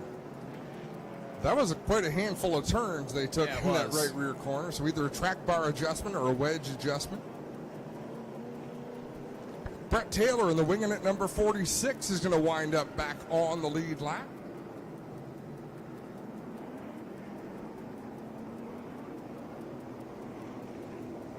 '46 has had an interesting night. The Winging It Restaurants 46 has a couple of donuts up the side of that race car, but especially on the later laps, it looks like that car really comes into life and really springs forward. So we'll see if the 46 can salvage anything, and Brett Taylor can get up here and better what is currently a 10th place run. Anything can happen. We've seen it. Even looking at the cars, look at Donald Teague. He's running in the 3rd spot. He might have been dropping back harder than anybody in the field before that halfway break. Right now, it looks like they took a pretty good swing at the setup. The car looks healthy for him. And you see other cars that were moving forward earlier that are kind of marred back in the back. But right now, we're going to have 10 cars on the lead lap. And there's going to be about 100 laps to go when we take this restart. Wouldn't that be a comeback story if LP Dumoulin is able to get back to the front, maybe even able to crack a top 5 after having the problems with his rear end and just tremendous. And during the autograph session, I got myself a mini WeatherTech floor mat. I mean, that's unique and really cool. I mean, and WeatherTech has great products as well if you're looking for floor mats. Well, and if I can get about 30 more of these, I think I can line my truck with them. You might have to get a couple more, though, as you meant. You might be close to 30 by the time you're done. Does anybody know how to sew WeatherTech rubber? I'm out. Okay. No, not me. Stick it Alex, no. Get some rubber cement, maybe. back. Good work. Yeah, good work. Arlene's got a needle, I think, in her bag. She might be able to help you. 1 to go, thank goodness. Arts and Crafts Hour is over. Kevin Lacroix on the bumper-to-bumper 74 on the inside. The Kubota number 3 of Jason Hathaway on the outside. Then it's Donald Teague in that 24. And folks, we don't have to tell you, but that last restart was all kinds of ugly with drivers fighting to get to the bottom of the racetrack. I expect we're going to see it all over again. And Kevin Lacroix wants to have another A-plus restart. He has the past 3 or 4 as he's held the lead. The leaders tonight has only been Lacroix and Donald Chisholm. Donald Chisholm right now is sitting in 6th spot. Pace truck is off. We're going back racing. A little bit of cat and mouse between Kevin Lacroix and the 74, Jason Hathaway in the 3.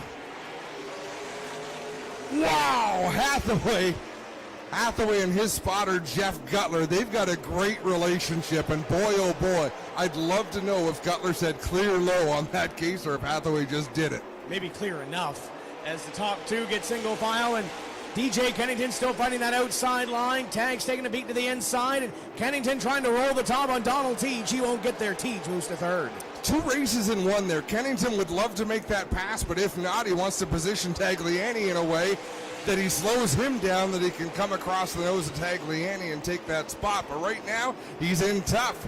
So hard for these cars to get the power down off of turn 2 up on the outside. Tagliani and Kennington were a little crooked out of turn 4, and Teach trying to really get away from those 2 cars battling side by side. Kennington and the 18 of Tagliani. Out in front still, Kevin Lacroix coming up to lap 205 of the bumper-to-bumper 300. And Donald Chisholm trying now to get back at least in the top 6. He's side by side right now with Andrew Ranger. Door handle to door handle racing as Chisholm nearly sideways again. Kennington cleared him. The 18 of Tagliani got squirrely there in 2. DJ Kennington keeps that 4th position. And there's a big scuff mark up the side of that 18 of Tagliani as falls back into position number 5. Ranger will take 6th. In behind, LP Dumoulin to the inside of Alex LeBay as they go side by side for position. Dumoulin drove it in deep into turn 3. He's going to have it off 4. LeBay slides back to the inside, right behind that 47 machine. Here goes Donald Teach for the 2nd spot. Teach will throw it into turn 3 and 4 on the inside. Little bobble from Hathaway. Drag race now into turn 1. Teach makes the pass. Jason Hathaway slides down behind the 24. He wanted to get ahead of the 17 at Kennington, but DJ's coming with a big head of steam, and they both drove hard into 3. They both washed up into corner number 3, and Kennington will take that spot to the inside, down into corner number 1 as they duke it out for position number 3. And behind, Chisholm trying to take it away from Ranger. Kennington will clear the 3 of Hathaway. Now look at that battle in behind as the 89 at Chisholm sees the 27 drift up the racetrack and open the door for LP Dumoulin.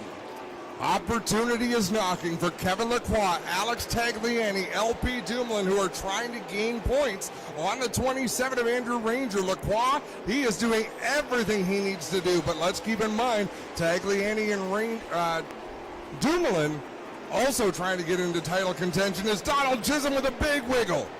Big wiggle, huge wiggle in front of the 47 of Dumoulin, and on the outside it is Andrew Rangers having a heck of a night. He has just been stuck in the back and not able to get around cars. He's still in that outside lane. You'd figure if you're not moving enough, would you try that inside lane?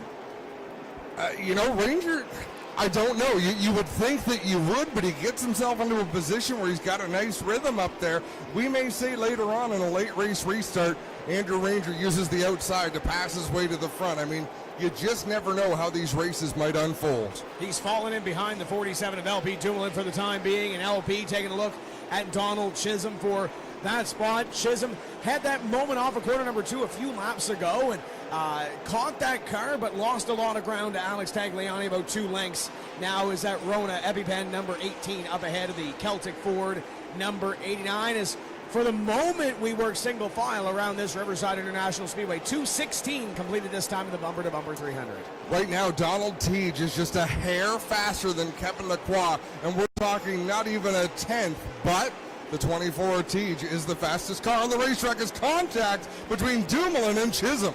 Dumoulin slammed into the back of Chisholm, and now he's on the inside. These cars have been battling for a handful of laps, and now the 47 will slide in front of the 89.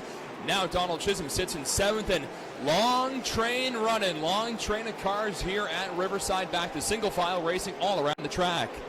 Chisholm needs a yellow flag, and he needs to either come in for an adjustment or even put the tires back on the car that they took off the car, because he was definitely better in the first half of this race. Brett Taylor, little shot to the shorts of the 36 of Alex LeBay, and behind that battle between LP, Donald, and Andrew Ranger for those positions. Mark Dilley playing around with those guys as well back there, but for the most part, up in front, a little bit of equidistance in between your top 5 or so, and then back outside the top 5, you get a couple of quick little battles. Great use of equidistant. I mean, that was adequate. That was the right term. That's impressive. I tried. In front, it is Kevin Lacroix on lap 221 of the bumper-to-bumper 300. Fellas, I haven't been noticing that Teej is not closing the gap. He was for a bit. It was equal distance between first, second, third, fourth, and fifth. Tagliani right now is sitting in fifth and has quite a gap from LP Dumoulin in that 47, who's having a very impressive run considering everything he's gone through tonight. He has overcome some issues, that's for sure, in that 47 machine, running just outside of the top 5.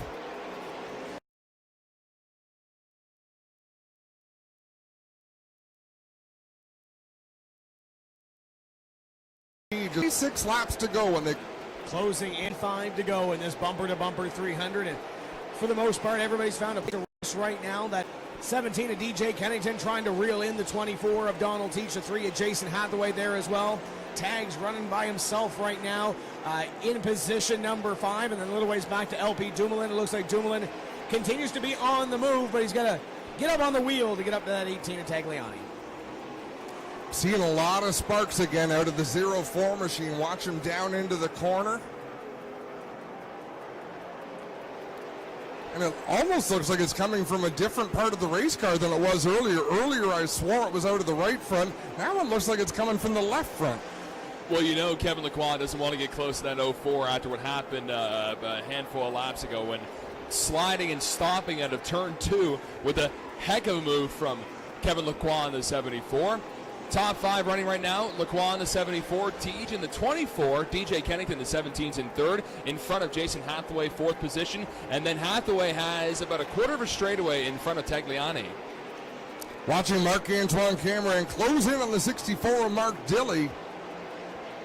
Really close in on the back bumper. There was not really a shove, but there was contact. I believe their bumpers were hooked together in 3 and 4 last time by. Yeah, he closed in and then some on that last lap. The 04 car right on his back bumper as well. It seems like when White goes down into the corner, it lands and it has those sparks as the 22 of Cameron, the 64 of Dilley get together again, and Cameron going to be to the inside.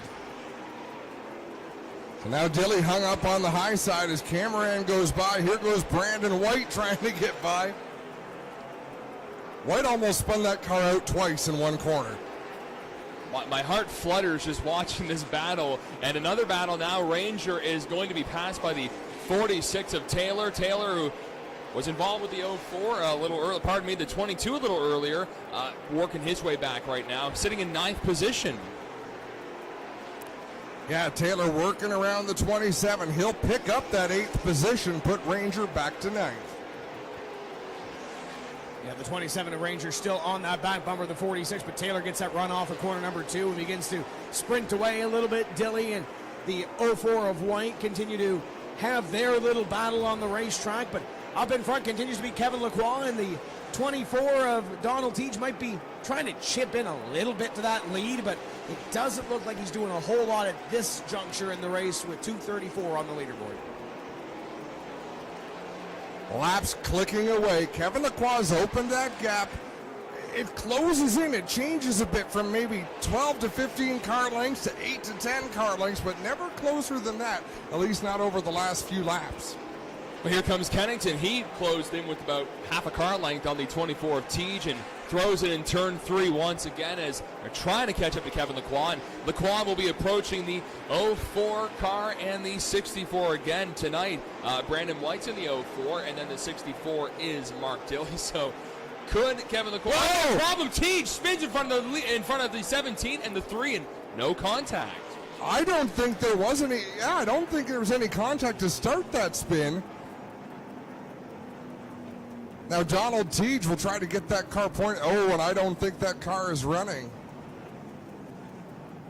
It almost looks like he's stalled it. He's behind the tech shed right now. Oh, no. He finally gets it running, and he has lost a lap. Something. 24's night's done. I think that's a broken panhard bar on the 24. That car's dog tracking. Something's not tracking right.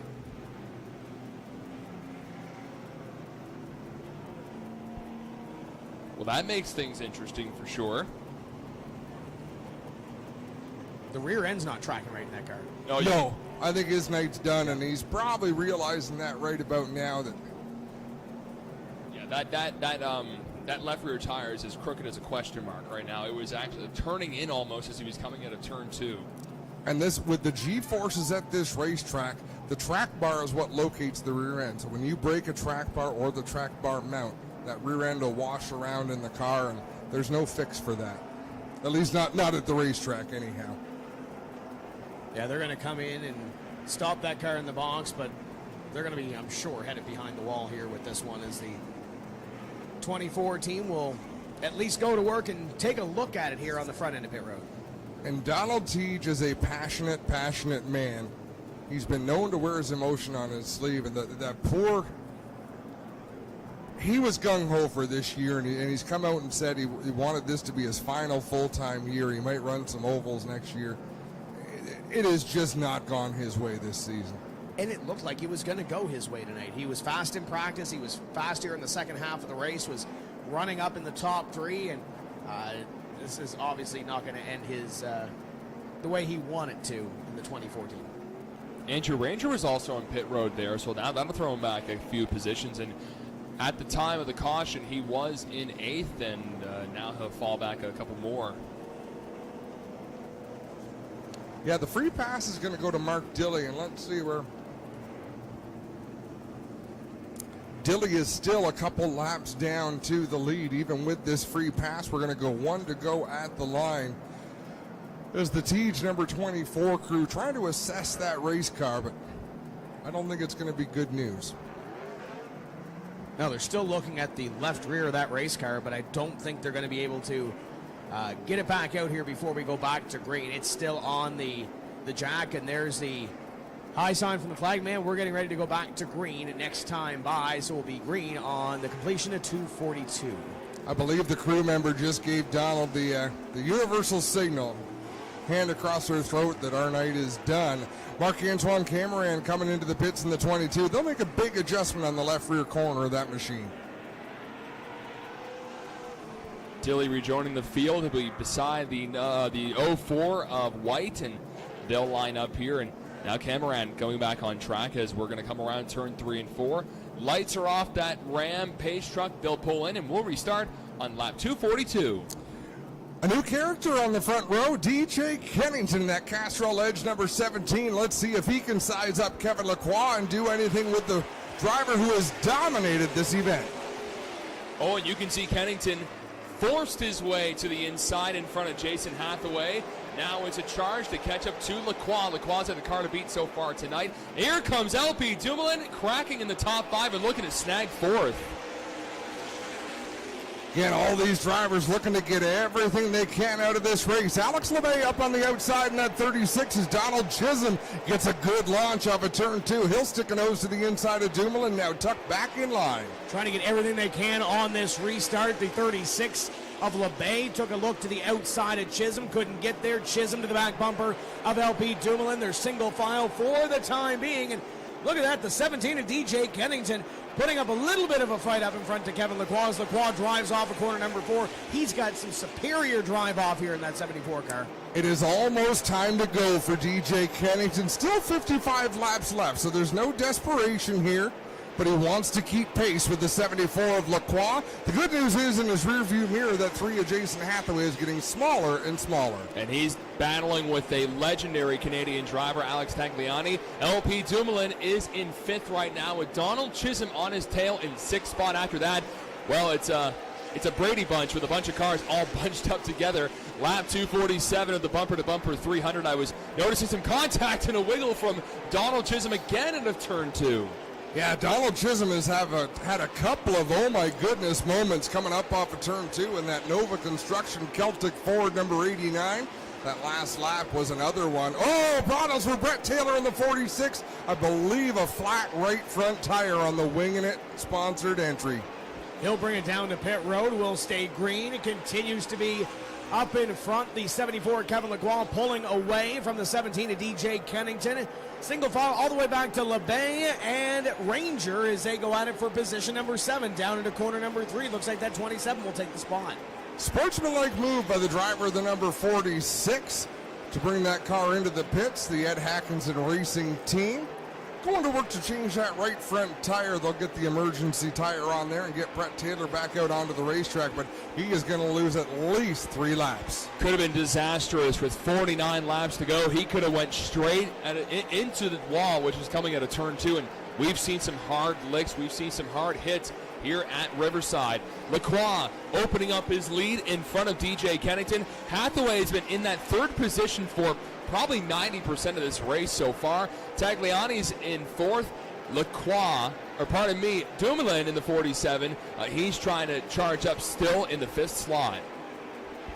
Further back in the field, it's not for position, but it's a fun race to watch. Mark Dilling in the 64, down on the inside of Alex LeBay in the 36. Right behind them, it's the 04 Brandon White.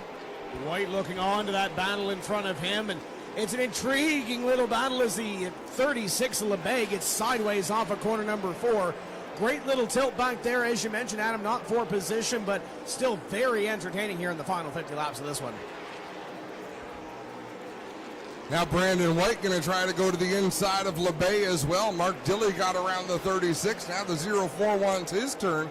Out in front, it's Kevin Lacroix, now by about 3 car lengths over DJ Kennington. So Kennington keeping him within his sights for now. Could be a veteran move for DJ Kennington. He's a 2-time winner here at Riverside International Speedway, maybe hanging back and scoping out what he can or can't do in that Castrol Edge number 17. Not losing any momentum, and Jason Hathaway almost in the same position, just staying there, staying enough back from Kennington to scope out what's happening in the latter stage of this race. Kevin Lacroix just hitting his marks. He's got a steady line out there in the lead. The next 2, DJ Kennington and Jason Hathaway, I see them searching around the racetrack just a little bit, trying to see if there's a spot that their car really likes to run, but they are closing the gap slowly on Kevin Lacroix. We haven't seen Kevin Lacroix pull away on this run like he has on previous runs. It's only about 2 lengths back to that 17 of DJ Kennington, then back to the 3 of Jason Hathaway, about a half length in behind the Castrol Edge number 17. Then a little ways back to what is a 3-car battle for position number 4 with Tags, LP, and Donald Chisholm going at it for 4th on back. So 2 little intriguing battles here, and we're about to have a battle on our hands for 2nd because Jason Hathaway has caught DJ Kennington. I was going to mention not much movement in your top 5 since we had that restart, but you took the words out of my mouth. We have the 3 of Hathaway all over the rear end of DJ Kennington, and they still are within grasp of the leader, Kevin Lacroix, with less than 40 laps to go. Kennington has changed his entry into the corner. I mean, he'll drive it deeper one lap than he does the lap before. He's got to be just trying to see where that Castrol Edge wants to be, and he'll pick up a car length one lap, he'll lose a car length the next, but he's as close to the leader as he's been for about the last 15 laps right now. Yeah, they're not losing time to Kevin Lacroix. They might be gaining a little bit here. It's down to about a car length and change between Kevin Lacroix and DJ Kennington, then a little ways back to Jason Hathaway, and Alex Tagliani right there comfortably right now in position number 4. No pressure from behind or immediate pressure from behind. This battle for the lead beginning to heat up in the final 35 laps of this bumper-to-bumper 300. Guys, we have seen this before. Kevin Lacroix dominated this race before. Remember the year with Alex LeBay, and LeBay just slowly used him up over the final stages. They had a big blow-up in the end. Kevin Lacroix, that did not work out great for him that night. DJ Kennington closing in on that 74. And DJ Kennington was on a cold streak for a long time. He got a win at the Fall Brawl last year and to round out the 2018 season. Now, maybe he wants to get a win here tonight at Riverside International Speedway in the 17. He is there, brother. He is there, and he's looking on the inside of Lacroix. Let's see what happens in turn 1 and 2. I'll tell you, fellas, what the challenge is right now for DJ Kennington. He cannot wait. Jason Hathaway is right behind him closing in, so Kennington can't really stalk the 74. He's got to try to make his move and put him in his rear view mirror as DJ Kennington looks to the inside of a 4. Now just a touch of the 74 of Kevin Lacroix. Here goes Kennington to the lead. Kennington to the inside and going to try to get Hathaway there as well. Lacroix tries to slam the door. Hathaway is already there. Battle now for position number 2 as Kennington begins to inch away. Kevin Lacroix trying to hold off the 3 of Hathaway down the back. Deja vu all over again for Kevin Lacroix. After dominating this bumper-to-bumper 300, he now finds himself in the 3rd position. Hathaway clears the 74 of Lacroix. His goal now, get to DJ Kennington. DJ Kennington is driving it like he stole it. Good little bumper come from Lacroix, trying to gather up what's remaining in that 74. He dominated this race, and as you mentioned, deja vu, you're not kidding, as he's sitting in third and now trying to look on the inside of Hathaway. Well, and look at this, second, third, fourth, and fifth are nose to tail in that battle as DJ Kennington sees him getting smaller and smaller in his rearview mirror. Kevin Lacroix was on the back bumper, that 3 of Jason Hathaway, but after a couple laps, looks like Hathaway has built a little bit of a gap back to the 74 of Lacroix, albeit by a half car length or so. Tags now working the back bumper, the 74 of Lacroix, and don't look now, LP Dumoulin, up and down night that he's had. He's up into position number 5 and looking for a little bit more in the final 27 laps of this thing. 26 to go this time at the stripe. It's a Saturday night special now for DJ Kennington, that Castrol Edge Dodge. He's got plenty of racetrack out his windshield. He's got about 6 car lengths out his rear view mirror back to Jason Hathaway in second. DJ Kennington sitting pretty for the moment.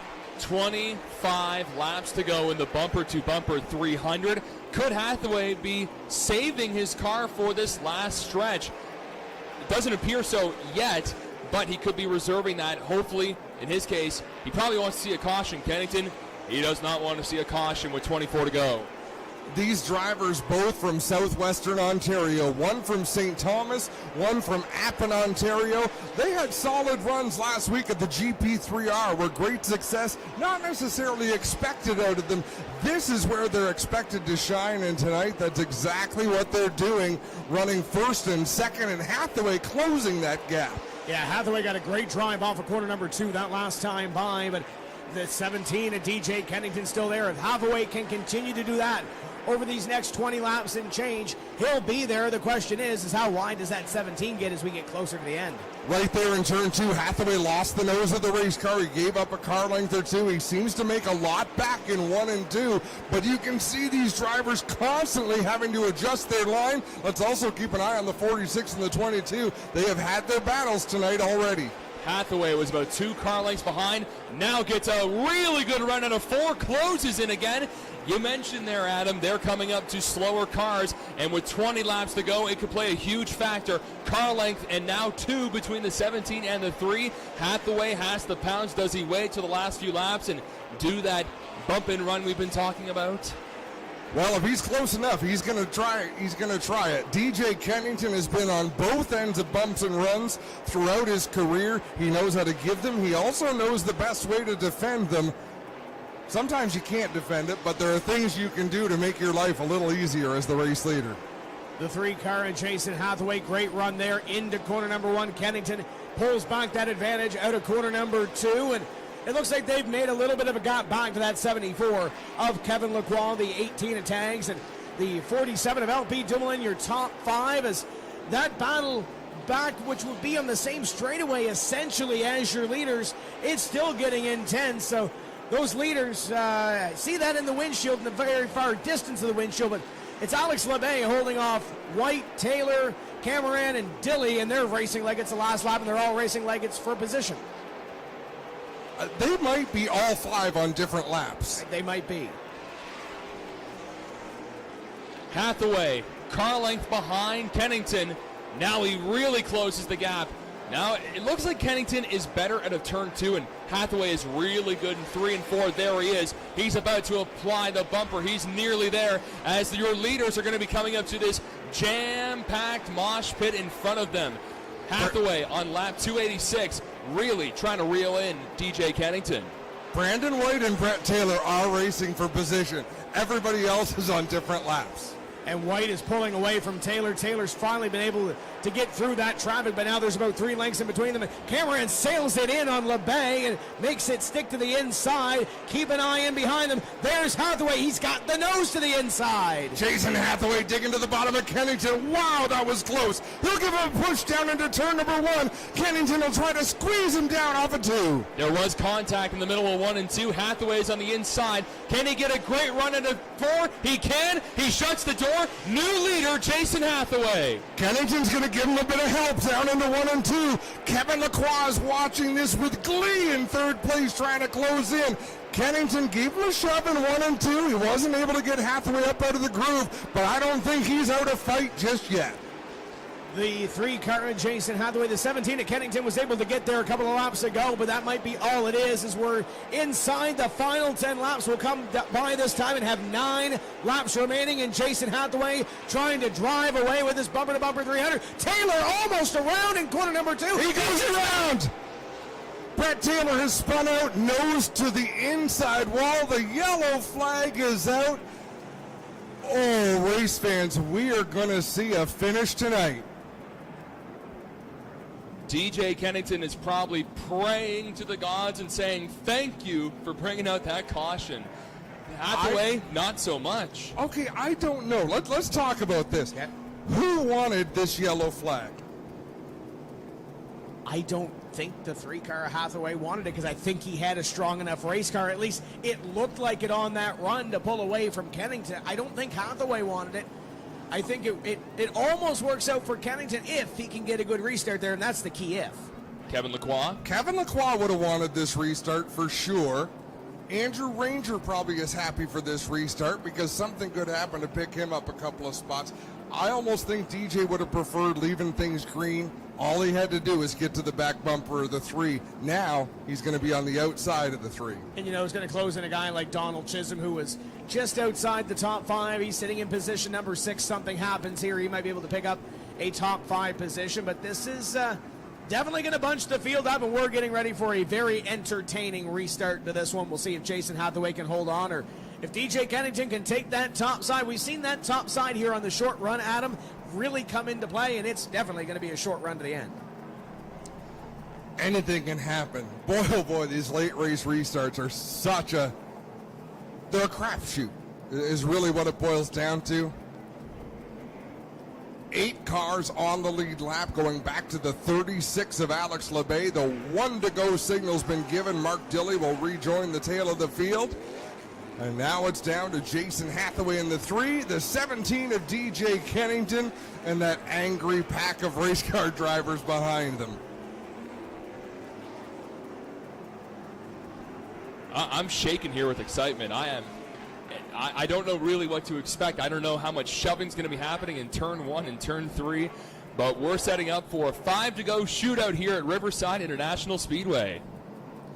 The pace truck will peel down off of the racetrack. Jason Hathaway on the inside in the Kubota number 3. The Castrol Edge 17 of DJ Kennington. Steady off of turn number 4. A little bit of contact. Green flag is out. They'll drag race down the front stretch. Here comes Alex Tagliani, contact with the 74. Hathaway gets in front of Kennington. Here comes Kevin Lacroix on the inside.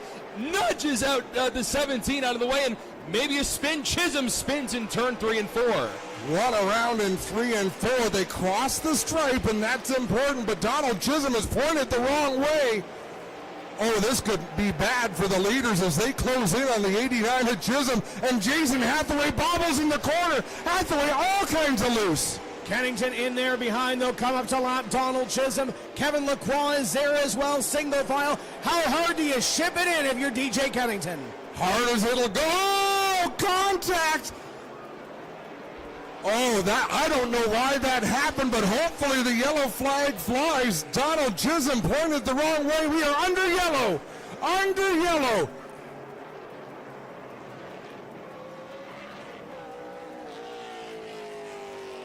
Oh my goodness. NASCAR overtime. Antigonish, Nova Scotia, who's ready for NASCAR overtime?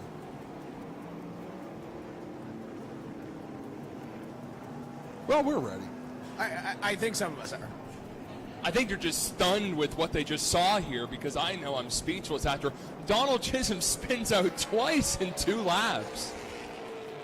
Yeah, that was something to see there. DJ Kennington with a great save. And Jason Hathaway.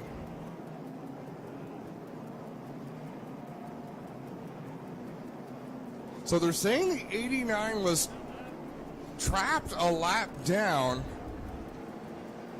So 89 is going to pass the entire field and rejoin the tail end of the field.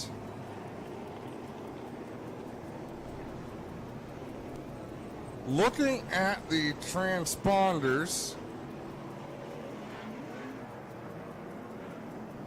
that's going to put Donald Chisholm back on the lead lap. There you go. I don't know much, but I don't think that's right. He spun out twice, got going in time. If he did get going ahead of the race leader, maybe he should be. He was being passed, wasn't he? The first They were already past him. They were already by the 89. Huh. That's why they're next door and we're over here, right? That restart that we saw between Jason Hathaway and DJ Kennington, they brought them down slow. When Kennington stabbed the gas on the outside, that thing got sideways on those old tires. So now what do you do with the pressure definitely on? We're going to go to NASCAR overtime. Does anything change? Kennington got a good launch. I think the 3 spinning his tires, making contact with the 17, is really what sent the 17 squirrely. So I don't know who. I don't know.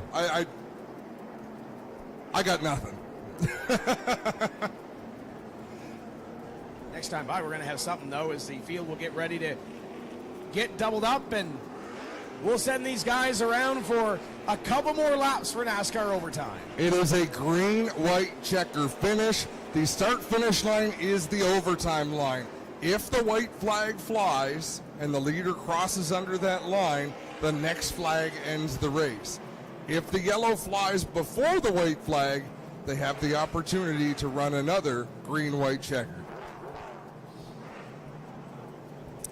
The 3 of Hathaway, the 17 of Kennington, side by side through the turn. Will he change up his restart speed? Little bit of close quarters action. We are back under green. Hathaway out in front in this NASCAR overtime. Lacroix tries going underneath both. Can he do the move? He's underneath the 3 and going to try and shove him on the outside. Contact between the 3. He shoves him up. White flag lap. Jason Hathaway now trying to size up the 74 to pay him back. Gives him a shove. Up goes the 74. Around goes the 3. Ranger into the wall. Andrew Ranger gets around the 74. Kennington slides up the track trying to take a run for the win. Holy moly. Hathaway, Kennington, Tagliani. What a race. What a finish.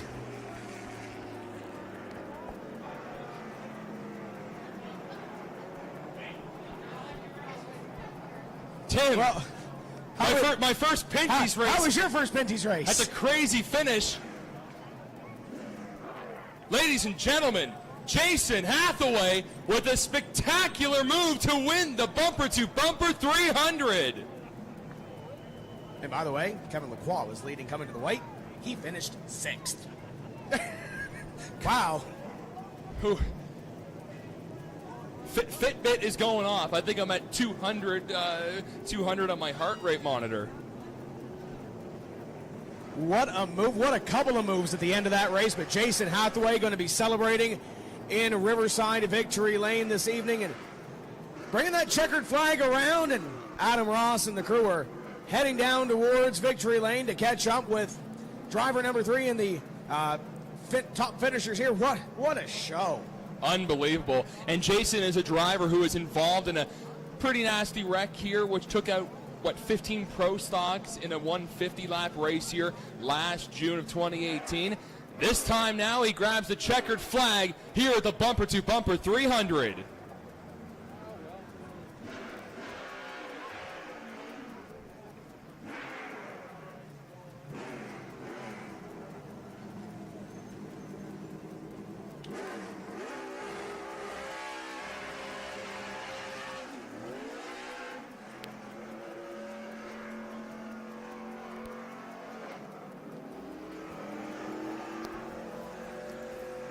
I'm going to take a moment. I want to talk to this team owner, Ed Hackinson. We had a chat earlier on tonight. We talked about racing and the state of NASCAR. What does a finish like that do to you as a team owner, Ed? Well, Jason's a fighter, as you can see, and he fought his way back. Just did a heck of a job. And we got a lot of really good competition in this series, and Jason showed that he's up to the competition. You know what, I got to let people in on a little secret. You said, do us a favor, give us some exposure tonight. You didn't need a darn thing from us. Your driver did the work.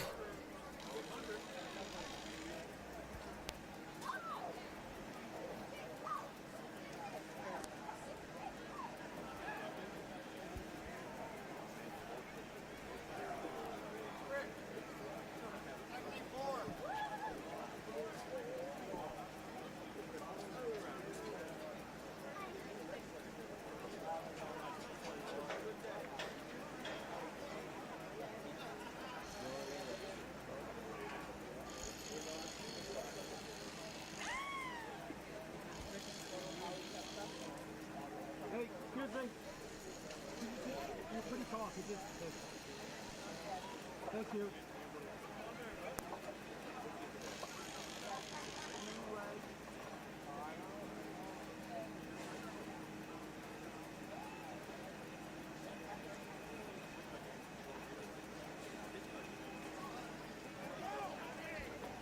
Race fans, he can hear you now.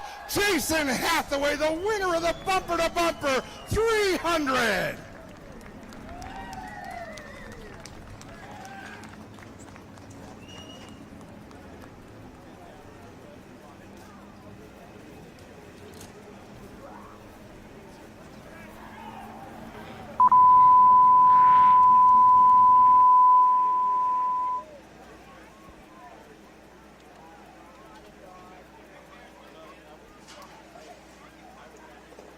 So we're going to let TSN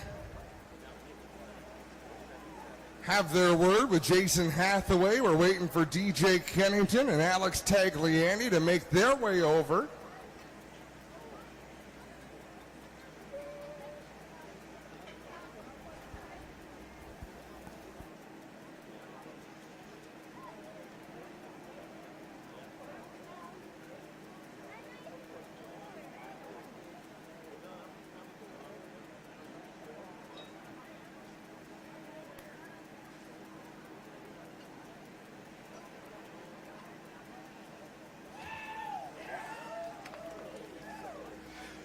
Jason Hathaway, come on over here, being congratulated by crew members as the stage rolls its way in. Jason, come on over here. Let's talk to this crowd. How about it, folks? How about a round of applause for the show this man put on? Jason Hathaway, the winner of the Bumper to Bumper 300. If that doesn't get you pumped up for short track racing, Jason, I don't know what will.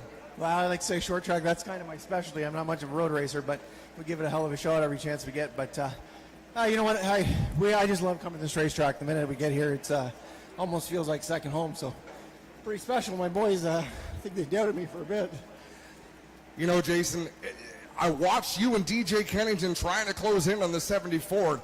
I've never seen you guys searching on the track, trying to find a line that the cars could really dig into. And then in the end, it didn't matter. It was just whoever had the determination and the right opportunity at the right moment.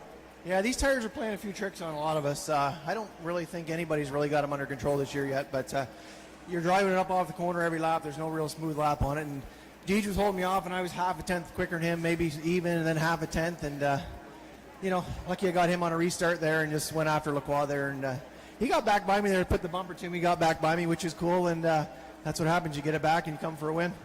There you go. How about it, folks? Jason Hathaway, we're going to hand over some hardware shortly. But let's go talk at second and third place finishers. It looked like he might have been on his way to victory. I don't think I've ever pulled pecking order before, but I just did because, DJ, I want to talk to you. I want you to talk to these fans. Second place, it wasn't for a lack of effort. Talk about that drive. It was pretty good. I mean, the Castrol Edge car was awesome tonight. Just got a little too free in there at the end, and I just couldn't drive it in the corner like I wanted to. Had a good drive off, and then the last restart was just crazy. Everybody was arcing off everybody, and if I could have got to the threes bumper, I'd have used them up, I promise, but just couldn't get there. Hell of a run, second place. What did you say to me earlier today? I have an okay car, and yeah, we've won with okay cars before. Yeah, damn it, I want to get back to Victory Lane. I hope you guys liked the show. That's what it's all about. If you fans liked it, then so did I, and we'll be back again next year. DJ Kennington, driver of the Castrol Edge Dodge, comes home with a second-place finish. And rounding out the podium, where did he come from? Alex Tagliani, congratulations on a hard-earned third-place finish. Yeah, it was some great racing with everybody out there. Very proud of the team, 22 racing team, all the boys. Everybody's, rolling their sleeve up, and this is where we should have started the year on oval. And hopefully we can keep this momentum to the end of the year. We show some great speed, and we keep learning on this car, and hopefully this is just a step in the right direction. There you have it. Alex Tagliani rounds out the podium tonight with a third-place finish. We're going to give out some hardware. Let's invite our friends from Bumper to Bumper up onto the stage. And race fans, one more time, how about a round of applause for Jason Hathaway, driver of the Kubota number 3, and the winner of the Bumper to Bumper 300.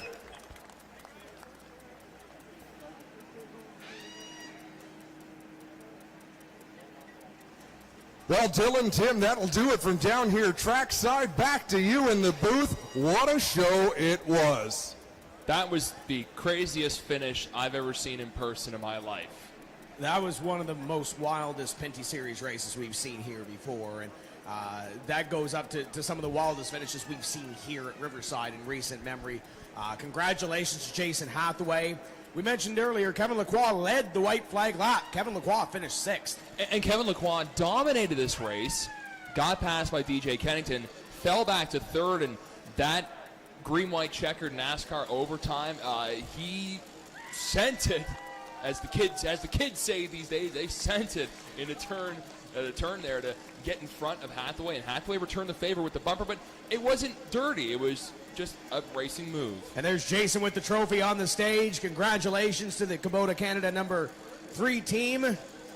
They definitely earned it. Jason knows his way around this racetrack. Great to see that team celebrating with the Bumper to Bumper 300 trophy in Victory Lane. A great weekend of racing. Absolutely. Great racing last night. Great racing here today. The show and shine was great, and now I guess we shift our focus back to September, right? September 7th, a Saturday night, another Saturday night showdown here at Riverside International Speedway. Our final event for 2019 for the 50th anniversary season here at Riverside International Speedway. Again, we're going to be seeing the Pro Stock, Sportsman, and the East Coast Mini Stock Tour. Tim, looks like you got a friend down there. I see Greg Wadden down there from King Racing, and they're going to have at least one car here in September with Austin McDonald driving that race car, right? You're going to have 2? At least one. Yeah, he says 2. So we'll see who's driving the other. Greg might drive the other one. I know he's a great hauler driver. Oh, really? Am I allowed to say that? And we might have to wait until later. We'd have to get confirmation on that one. But nevertheless, yeah, it's going to be great. Lucas Oil 150 for the Parts and Trucks Pro Stock Tour, Passion Flooring and Interiors East Coast Mini Stock Tour finale, and Napa Sports and Series finale. That's going to be a very exciting weekend. I can't wait for it. We'll have Joe Chisholm and the crew back here from Racetime Radio, and it's going to be a very busy couple of weeks. I know you're headed to Valley Raceway tomorrow. You're headed to Valley Raceway tomorrow. I got to get some sleep first. Well, I don't have a Fitbit, but this old man's heart kind of jumped up a little bit too. I might need a little bit of rest after that. But yeah, Valley Raceway tomorrow. We head to Petty Raceway next weekend for the Riverglade International. Going to be a busy few weeks for us here leading back into September. And I know these NASCAR Pinty Series teams are loading up and heading to Canadian Tire Motorsport Park. So it's going to be a busy jaunt for them. We wish everybody, well, with these NASCAR Pinty Series teams, the officials, safe travels. Great show. Absolutely great show. I mean, for a first Pinty's race, I was not disappointed. And Jason Hathaway, who has now come on top, that number 3, going to victory, the Kubota Chevy, and did it in spectacular fashion. I mean, you couldn't really ask for a better short track finish, and race fans demand more short tracks. I think that was a prime example of why more short tracks should be on more racing schedules. Yeah, that was quite an exciting race, quite an exciting finish to that one. I don't think you could ask for much more, but now the curtain falls on this one, and we head towards next week for obviously the NASCAR Pinty Series back up the road in Ontario, and for us for Maritime League of Legends Tour Petty Raceway, and we're back here, and it's hard to believe, like 3 weeks time. Well, I encourage you, if you're here in Nova Scotia or watching on the TSN Go app or fanstoys.tv, if you're in the province, or heck, if you're even out of the province, if you want to see some dirt racing, Valley Raceway tomorrow, 1 p.m., I'm sure that burger at Valley Raceway is going to maybe lure you in there for the dirt. I've ate so much stuff today that I'm not sure that I can fit another burger into me. And I'm saying that, and you've seen the size of me. Yeah, we'll be generous with that, but it's just a great way to round out the weekend with a bunch of racing. And as you mentioned, today we had the Show and Shine, which was a first-time thing here at Riverside. We had 61 beautiful trucks and hot rods and muscle cars here, some newer cars as well. Great turnout for that, and we had some parade laps with some of our cars we had here in the Rev It Up at Riverside Show and Shine. And event number 3, the event weekend, wrapping up here at Riverside, the bumper-to-bumper 300 plus 2 laps, the green-white checkered, we might have been on 304 there.